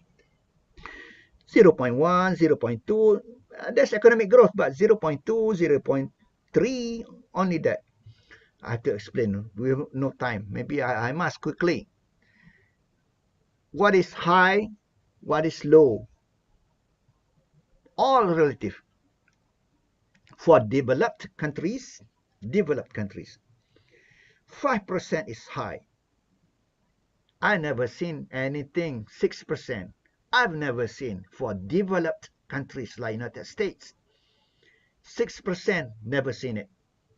I mean, lately. I mean, we're not talking about 1800. We're talking about this 1950s, 1960s, 70s. Never a developed economy like United States or even world global economy 6%. So 5% is considered maximum, so-called maximum for a developed countries. 5%, okay? Developed countries. Zero, of course, zero. So meaning that 3% is 3.5% is okay. 3% is okay. Moderate for developed countries, 3%. But for developing countries, 5% is average. 5% is low. It's a middle only.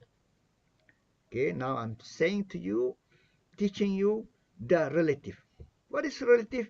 Everything is in relation to other. Relative. Explaining the word. If I'm standing, if I go to the United States, standing with the people of America, I'm considered short. But here I'm standing in Malaysia, I'm not short. That's relative. You understand? So for developing countries, 1% is too slow, 2% too slow, 3% too slow, which 3% is okay for America. Why? A large economy, something is large, a big pizza cannot grow much more bigger and faster because it's already big. That's the concept. That's why United States of America max is 5%, 5.5% maximum. 3% okay. Very okay, 3%. 3.5 okay. But 3% for developing countries is low. Slow, and low. 4% still middle but low. 5% okay. Because developing countries of 1980s, 2000s, take China. China, 12%. Malaysia, during the golden years, yes, golden years, go back. 1987, stopped because of financial crisis of 1987. So golden years of Malaysia was 1987 until 1997. That 11 years was the year of golden years. Malaysia achieved one of the many years, one or two of those years of 11 years, 11.8%, 11.8%. So one or two. So on the average, Malaysia during the golden years achieved 8.9 something, which is high. So for developing countries, the maximum could be 13%. For developed economies, the maximum could be 5%, 5.5%, but for developing countries, could be 13%. So 13 with the middle, 6. 6, okay, middle. But still, during the 1980s, 6, 7%. During 1980s and early 1990s, sorry, during the 1990s, we're talking about 97, okay? 87, okay? So 87. So during the 1990s, 7% was good. Anything below 7% was just moderate. But 3% was bad for developing countries. So the difference between developed and developing countries. So all relative. Developed countries, 0 to 5 or 5.5. For developing countries or economies, from 0 to 13%. 7 good, 8 high, 9 high. So China was going very fast, always above 10%. That makes China one of the biggest economy today. In fact, a few years back, about 3 or 4 years ago, China took over Germany as the second largest economy. So still the biggest, largest economy is United States. China is second. Soon, I don't know how soon, maybe in next, but there is a negative thing happening now in China.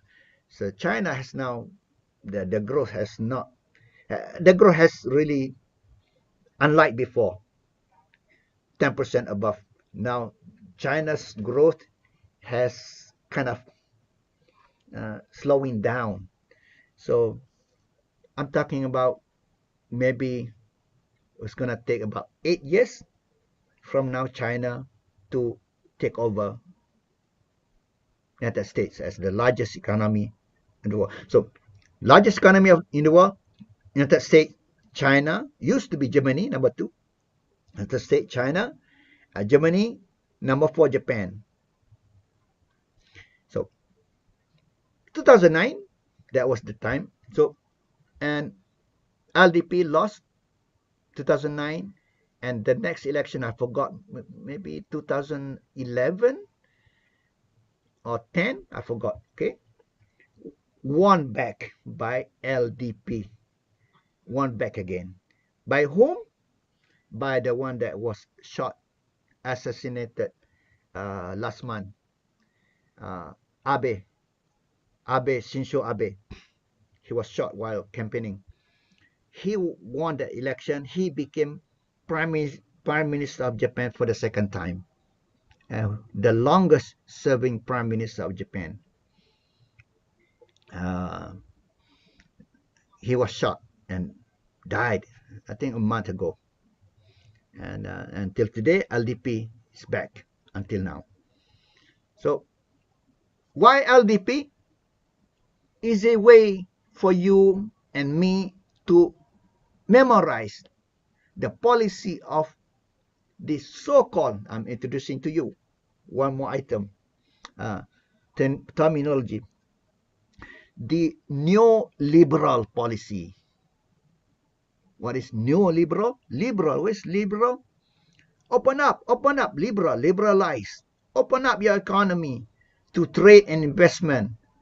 Do not stop trade. Demolish all this. Bring down the tariffs. Open up. That's trade. Bring down the tariffs. Liberalize. And also investment. And deregulation. Take out all this regulation, including companies from outside want to I mean, that including liberalization also together. let companies, liberalization also, let companies from outside come in to buy, to purchase. For example, it's very sensitive in the insurance sector, in the banking sector. If truly you liberalize completely 100%, all the banks in Malaysia would be bought by these large banks from overseas. Can just like jilat with the lidah, with the tongue. Citibank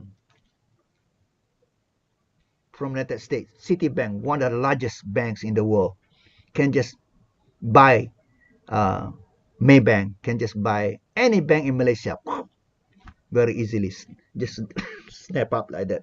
Insurance company, if you truly liberalize, okay, that's why banking sector in Malaysia, there's a regulation. All the banks in the world, of course not all the banks in the world, because there's subject to the geopolitical, international relation. I'm saying this, foreign banks can open a bank here in Malaysia, so-called a branch, so-called, but actually must be incorporated in Malaysia. That's the regulation in Malaysia. I think that regulation exists in other countries as well. For example, Standard and Chartered Bank from Hong Kong, from England, or I don't care. Take again Citibank from the United States. If Citibank wants to have a branch here in Malaysia, they must open a Citibank incorporated in Malaysia, so-called Citibank in the bracket Malaysia. Incorporated in Malaysia as a bank established in Malaysia, not a branch, so-called branch. What is bank from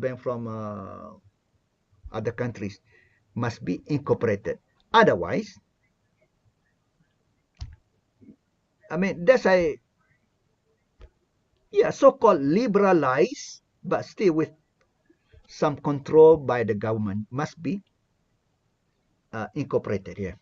So if otherwise, I mean, truly liberalized, just open up.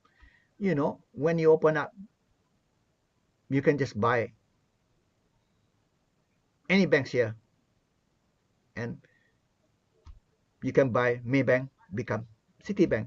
You can buy Bank Islam, become Citibank. You can buy what? RHB Bank, become Citibank. So that's truly no guards at all, no guarding of the 100% liberalization, no guards, safeguard. Same thing with insurance company. Can just buy Takaful Malaysia, can just buy all this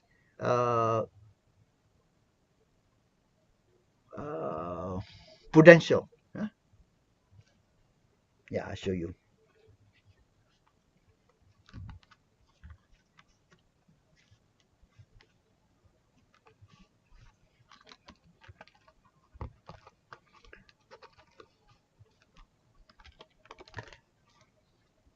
Oops.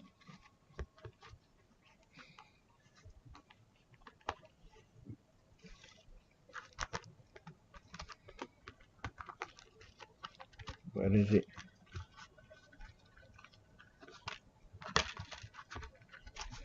Yes. You can see Prudential. This is I have a Takaful, Health Takaful. Do you see this? Can you read? Takaful. Prudential, which is a company in the United States, Prudential Insurance Company with BSN, Bank Simpanan Nasional, Takaful. So that's why there is a regulation in place that you cannot come in. I mean, foreign insurance company, you can do business in Malaysia, but you cannot come in as you. because you can buy, can just jilat. This takaful, huge, big, lot of money, can just buy any takaful or insurance company in Malaysia. That's why there's a regulation.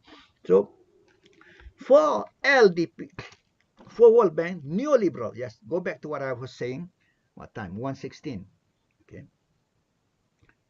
Prepare your questions, okay? Once you get a loan from IMF, you will be tied your nose, dicucuk seperti lembu. You must do whatever IMF tell you to do, which is LDP, liberalize, open up, deregulation,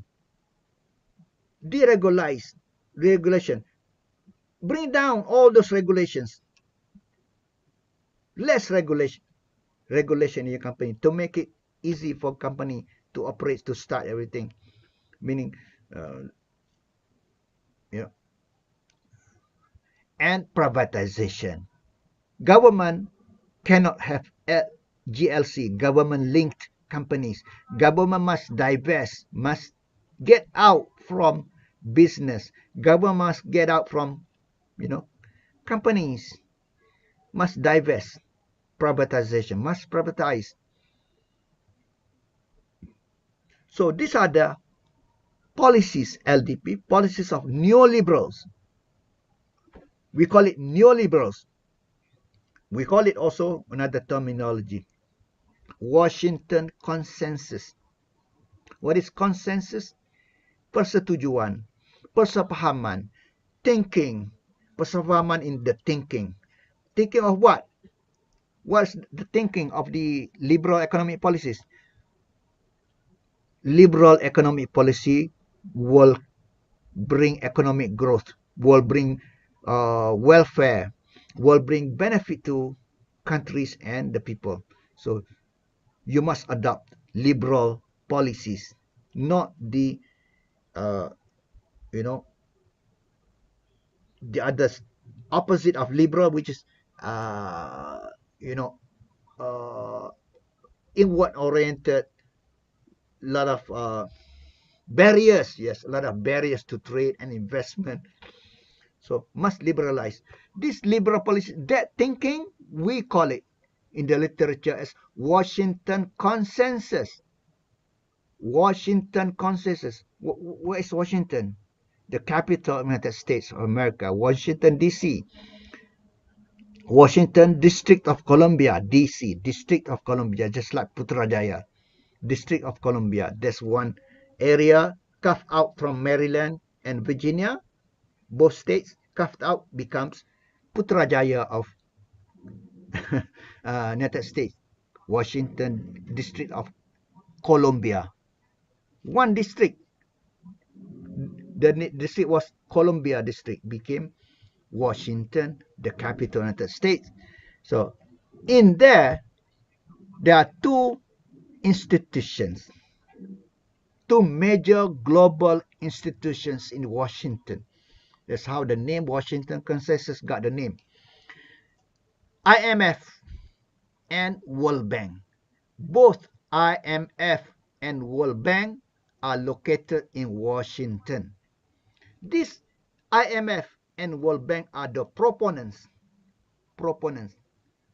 the writers, the author, pengarang of neoliberal policies. The author, pengarang, and also promoter of liberal policies, Open up, that's the policy. We call it neoliberal because neoliberal today. So that's how we call it. Who are they? The two institutions born out from Bretton Woods. Before the war, World War II ended, when was it? World War II, Perang Dunia Kedua ended, 1945. In 1944, before the war ended, just before, these are allied countries, United States, UK and other countries, they knew at that time they would be winning the war. They already started the meeting in Bretton Woods, a small town in New Hampshire, United States.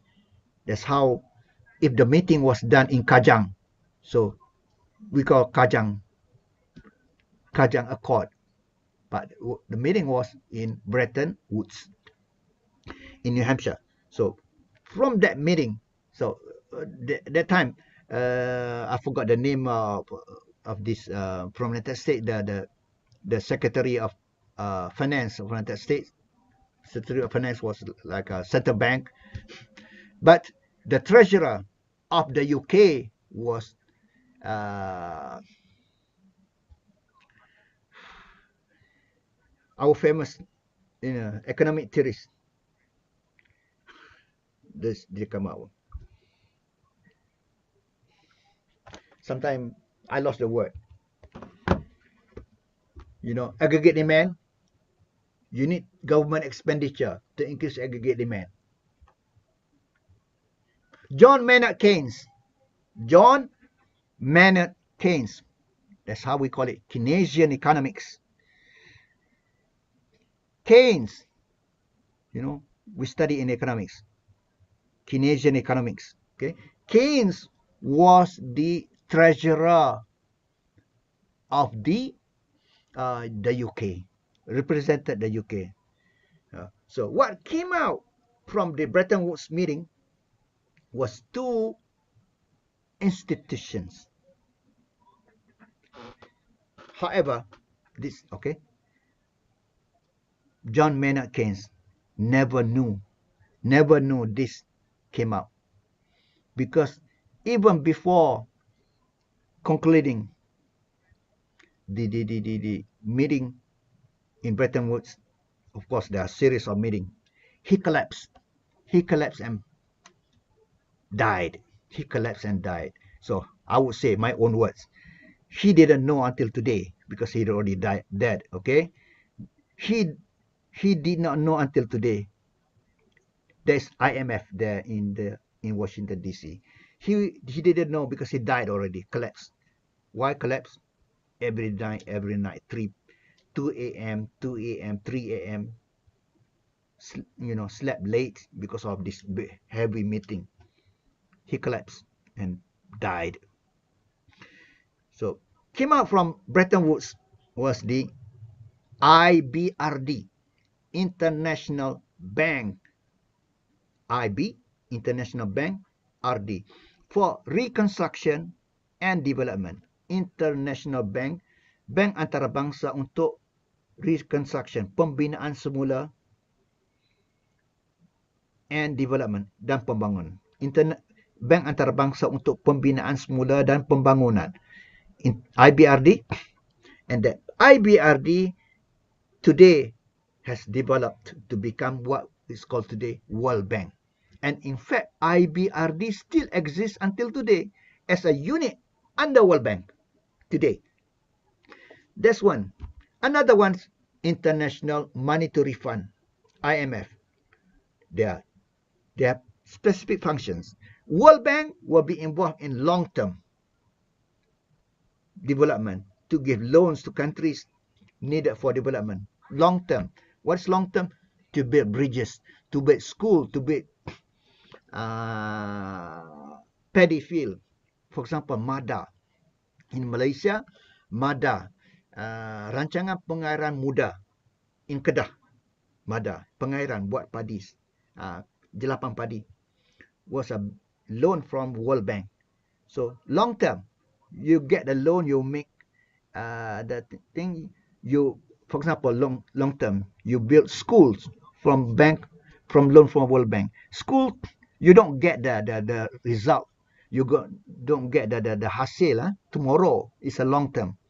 Whereas IMF is different. IMF is for short term loan.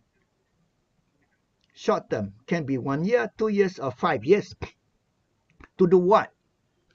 To cater for instability in the economy. So if your economy is unstable, like currency crisis, you don't have money to pay back. Currency crisis because maybe of big loan, huge national debt. That's why your currency went down. That was Latin America. The book here tell it's not the same.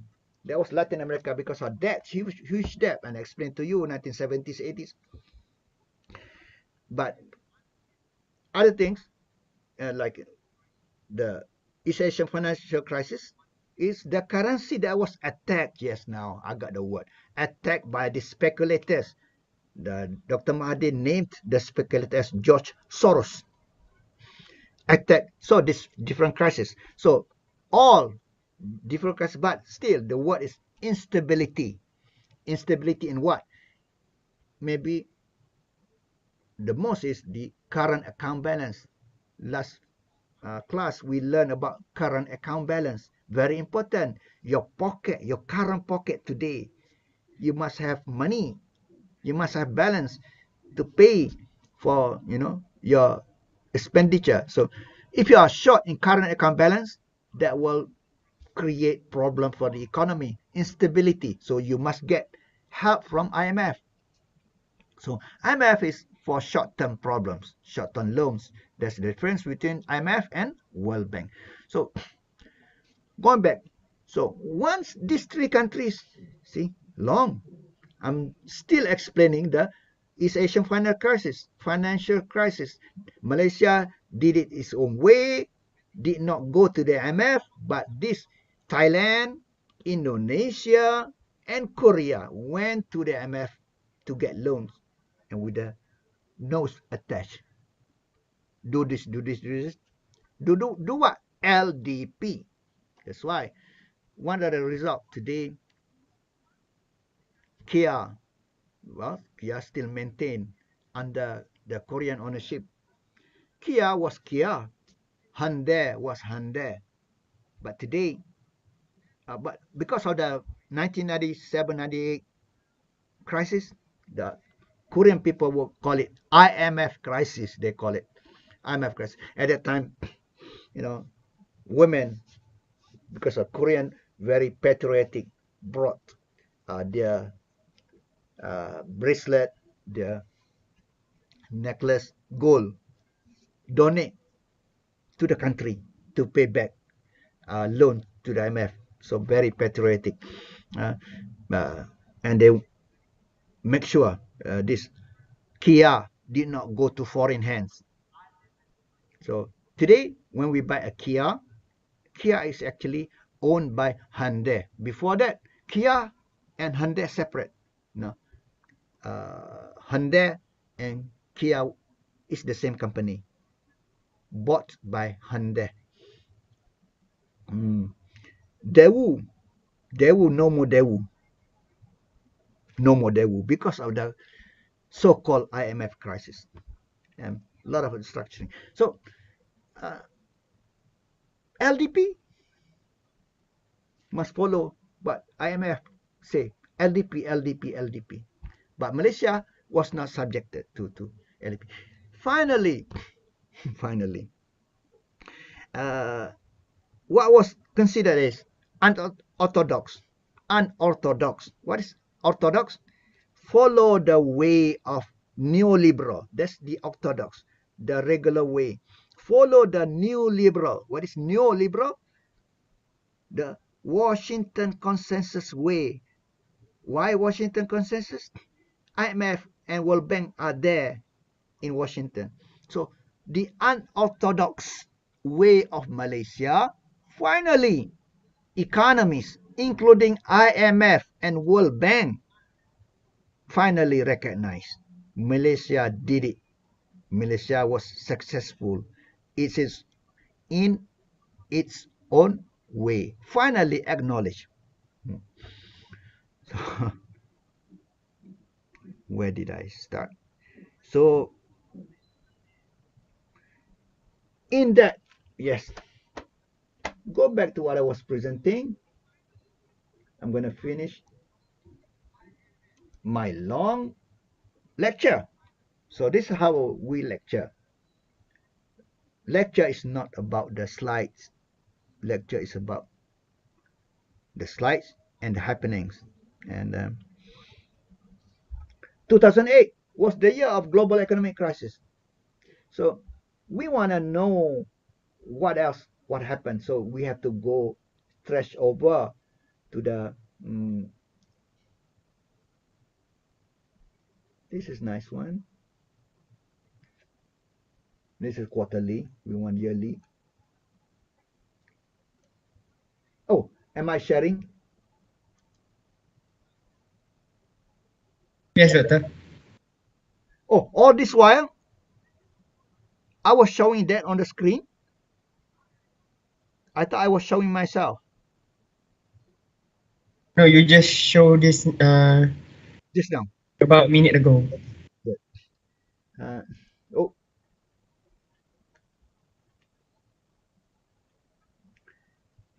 it's the thing that the teams the presenter does not know what other people are seeing.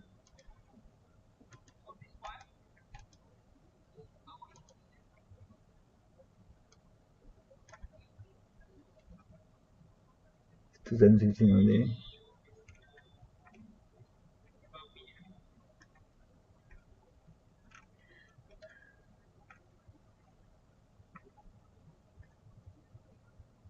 Okay, fine.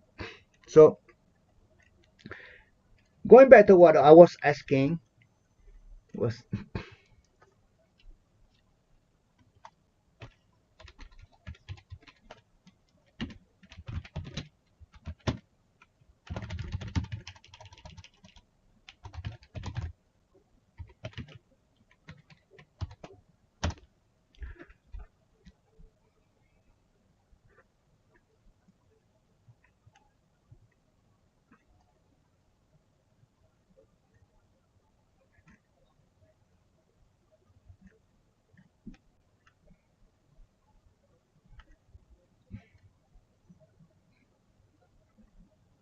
uh, when I say the structural change Malaysia GDP, it's not about growth rate. It's about the percentage share in the GDP. So many of the growth rate, I'm looking for share. This is share, the share. We want a graph, but you can still see this. Okay, 1970 agriculture 11 in 2010. We want to extend that until 2020. Services is always high. Industry, yeah. These are about definition. Industry, some would consider only manufacturing, so you must be careful. I think I'm showing you as a from my experience. Some would say industry. Industry will include four. My category. Remember, I teach you uh, mining and quarrying. One.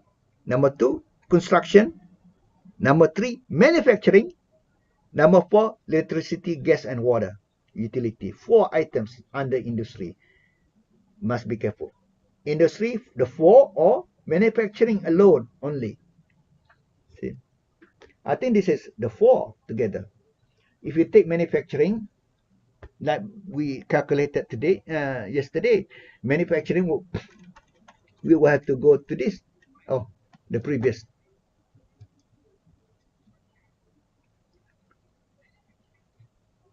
This is manufacturing only.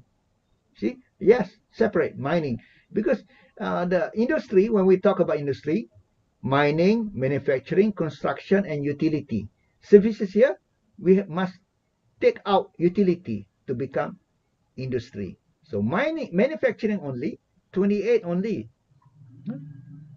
So I want that graph to show agriculture decline, manufacturing went up. Remember, my calculation, manufacturing was 2005 was the peak, 33 in terms of GDP. 2005 was peak 33. So 33 2005. This number you must check because this is long time ago. By whom? By Muhammad Arif. I have a picture, I have a book of him, Muhammad Arif. He was a professor at University of Malaya,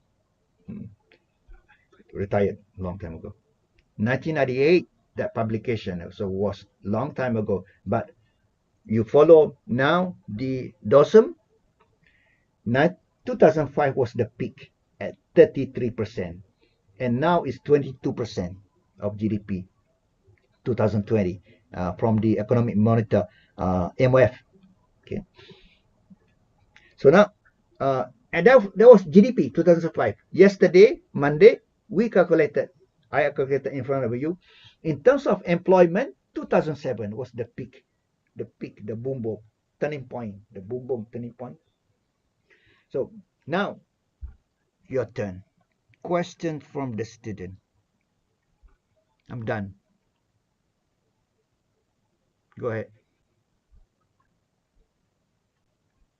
Hello, Doctor. This is Hanif.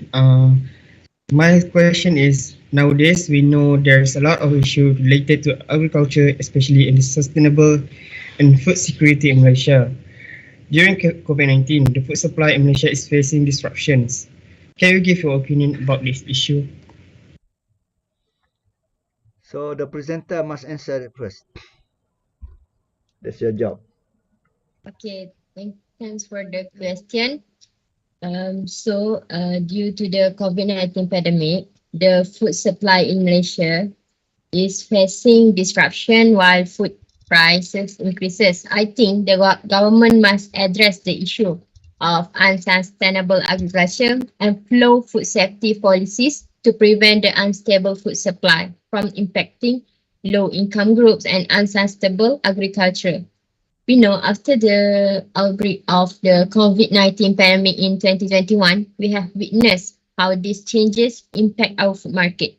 So due to the border closure, migrant workers are only allowed to leave but not into the country, which is leading to severe worker shortage in the agricultural sector.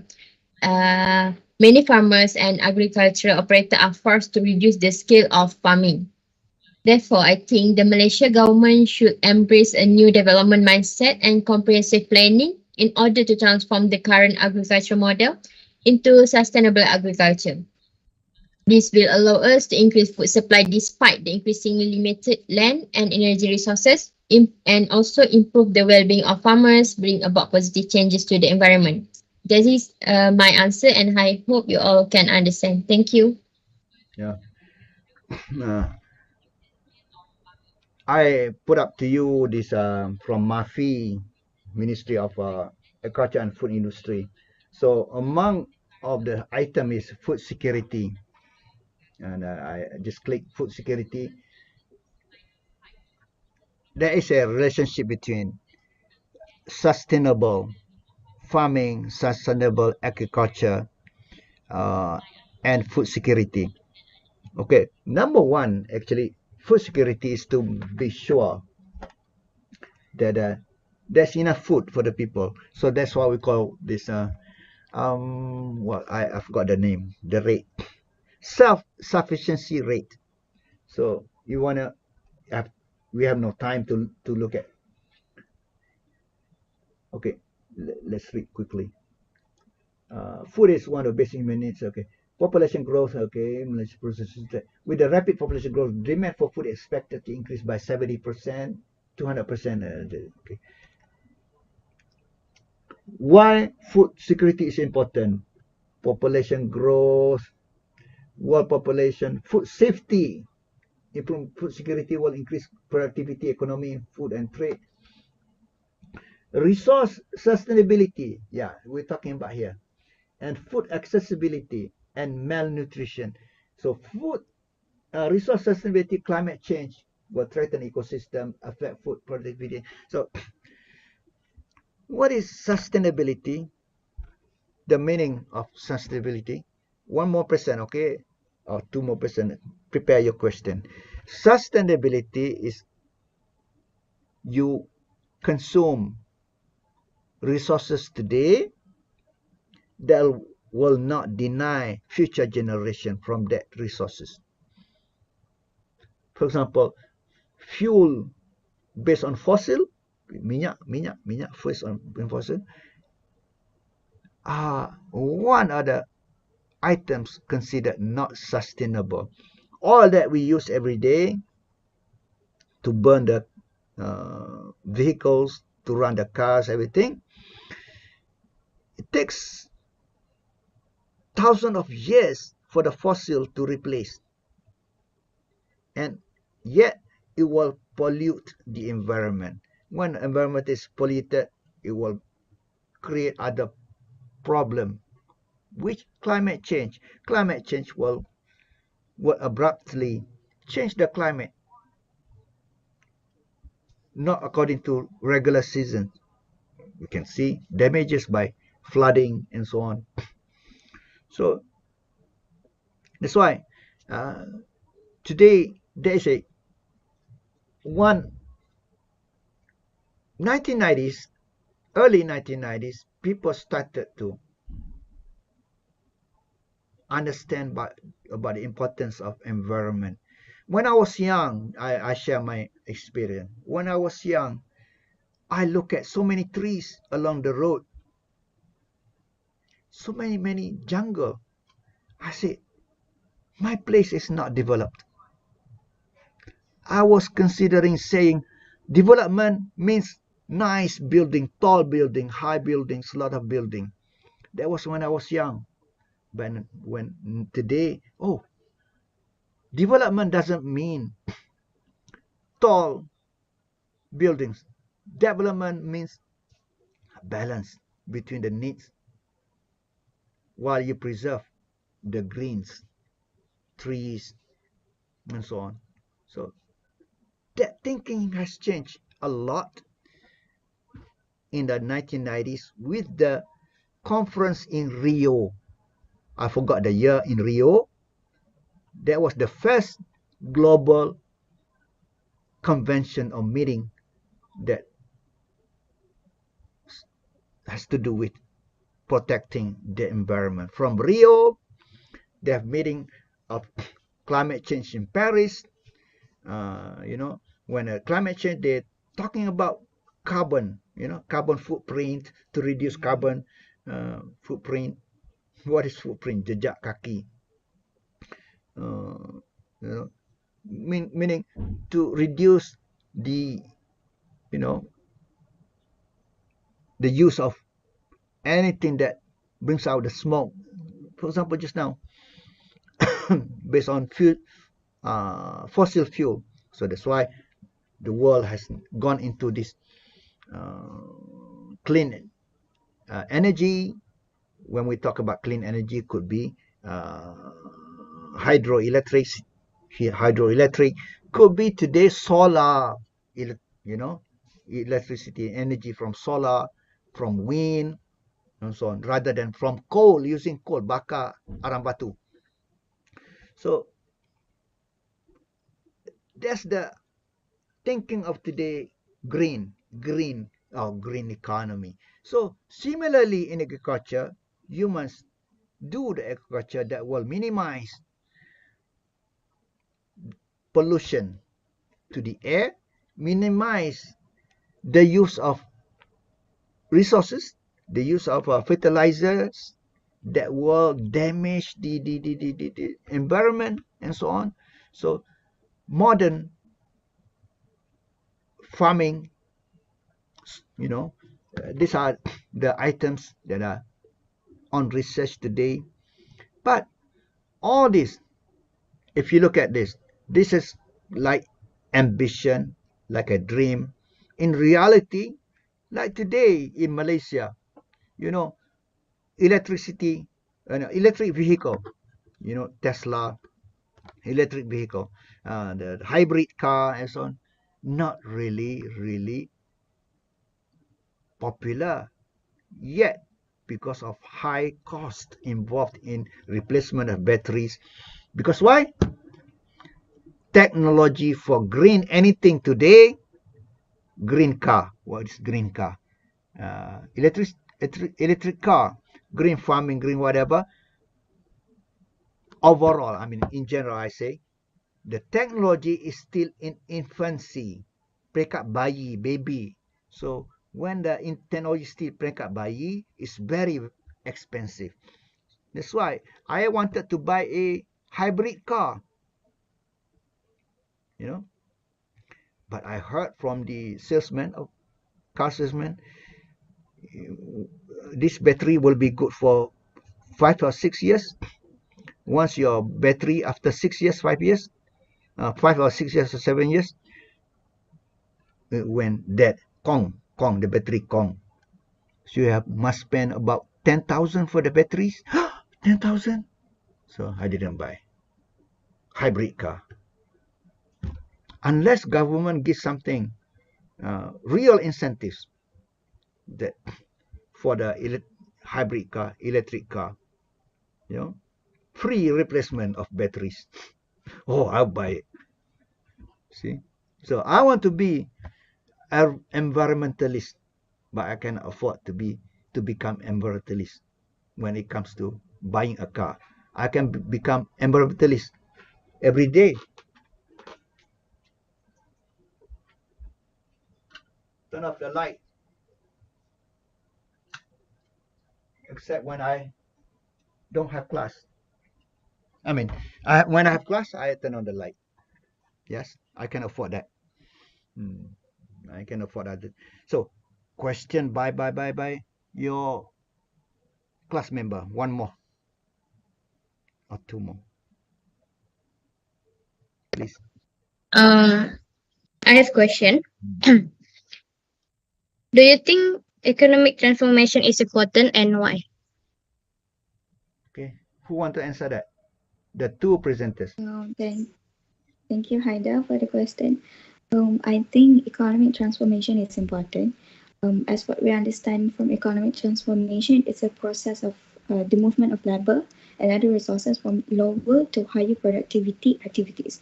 From we can take the example from what I presented earlier, which is during 1980s, Malaysia experienced economic transformation, which is manufacturing sector overtook agriculture as the major contributor to the GDP.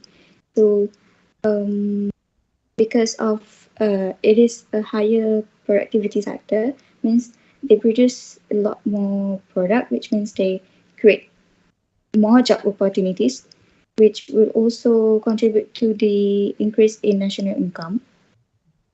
Thank you. Yeah, I will add to that. Why economic transformation is important? Uh, a country must go through some kind of modernization. One, uh, this modernization here is to be really in the what call this competitive advantage of that country. For example, it must be Malaysia must follow that competitive advantage of this country, which is more of technology oriented production, because labor actually is not abundant in Malaysia. In fact, Malaysia must import labor from overseas. That's why, in a way, labor policies in Malaysia is kind of in a dilemma. Okay, Malaysia actually lacks labor now. In the past, Malaysia had a lot of labor. That's why production. Labor intensive production can be manufacturing, can be other things, but based on lot of labor, we call it labor intensive production, was suitable for Malaysia at that time when Malaysia had a lot of labor in 1960s, 70s. But by 1990s, late 1990s, Malaysia now lacks labor. So Malaysia should be graduating from labor-intensive production mode to more high-tech and more capital-intensive. But we delay that. Malaysia delayed that through what?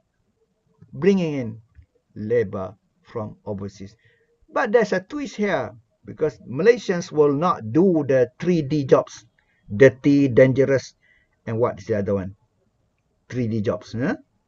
That's why in construction, foreign laborers, even in manufacturing today. So that's kind of awkward, because manufacturing jobs, were established to give jobs to Malaysians. But I know there are many Malaysians who want to get a job in manufacturing. But them competing today with the foreigners from Bangladesh, from all the other countries, Vietnamese, and for the manufacturing jobs. Because, again, companies want to cut costs. If they hire Malaysians, they have to pay more salary, higher salary. They can pay lower salary by using the foreign laborers.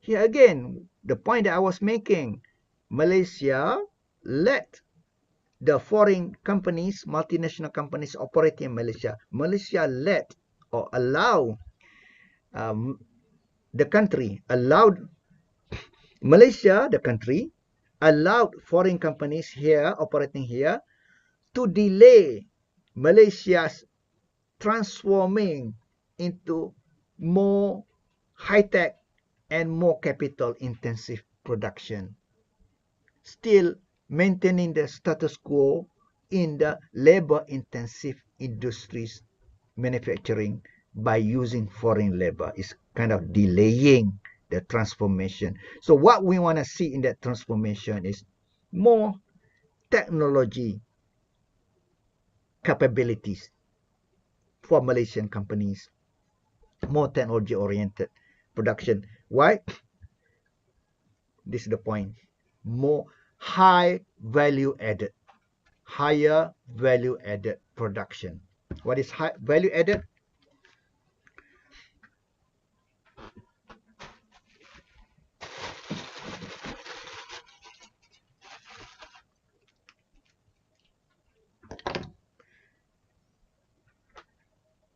I don't know whether you can see.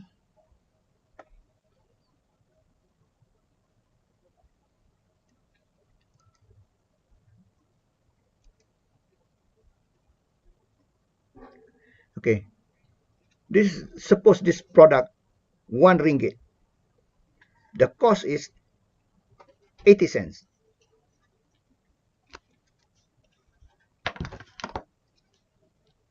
The white one is the cost, 80 cents.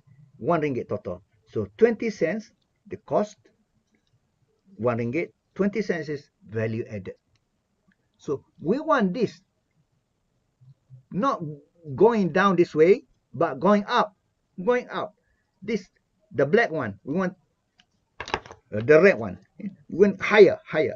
Cost, we should try to maintain or reduce. But when we want this, the red part, high value added, more margin, higher value added. That high value added, suppose maintaining the cost or even reducing the cost by using technology, more of technology. So we can have higher value added. You understand now? We want to transform that one. And in that transformation, when I was talking about agriculture reduce, manufacturing increase, but somehow going down again, but not as down. It's still 22%. Compared with previously 1970, 13% only. Now 22 manufacturing. Services going up. No problem with that. No problem. I'm repeating, no problem. What is more important, agriculture able to decrease in terms of share in the GDP, but products of agriculture must be connected with manufacturing, meaning that more of agriculture products is processed into other products, into manufacturing, can make into juices, can make into, manufactured products, and can satisfy the need of the local and even export. While, of course, you would say, no, processed. I want fresh fish. I want, fresh meat, processed into salami, processed. Yeah, but what I'm talking about here is a integration between all the sectors. Remember the backward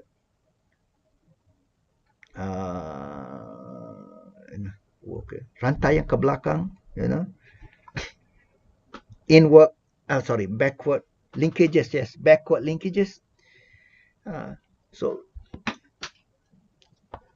no problem about declining agriculture, but that agriculture must be, what is more important is productivity is high. So in terms of economics, we want to be productive in all sectors, whether agriculture, whether manufacturing, whether services. We want to be more productive. What is more productive? The same input with the same input, the output increase. You increase more output, you increase more inputs, the rate of increase of output is higher. That's productivity is high. When productivity is high, value added is high. So that's how you can attain high income economy. And that high income economy can come from services as well. Because services, their income is much more dynamic, but the risk is also high. Service, for example, service. You go see doctor.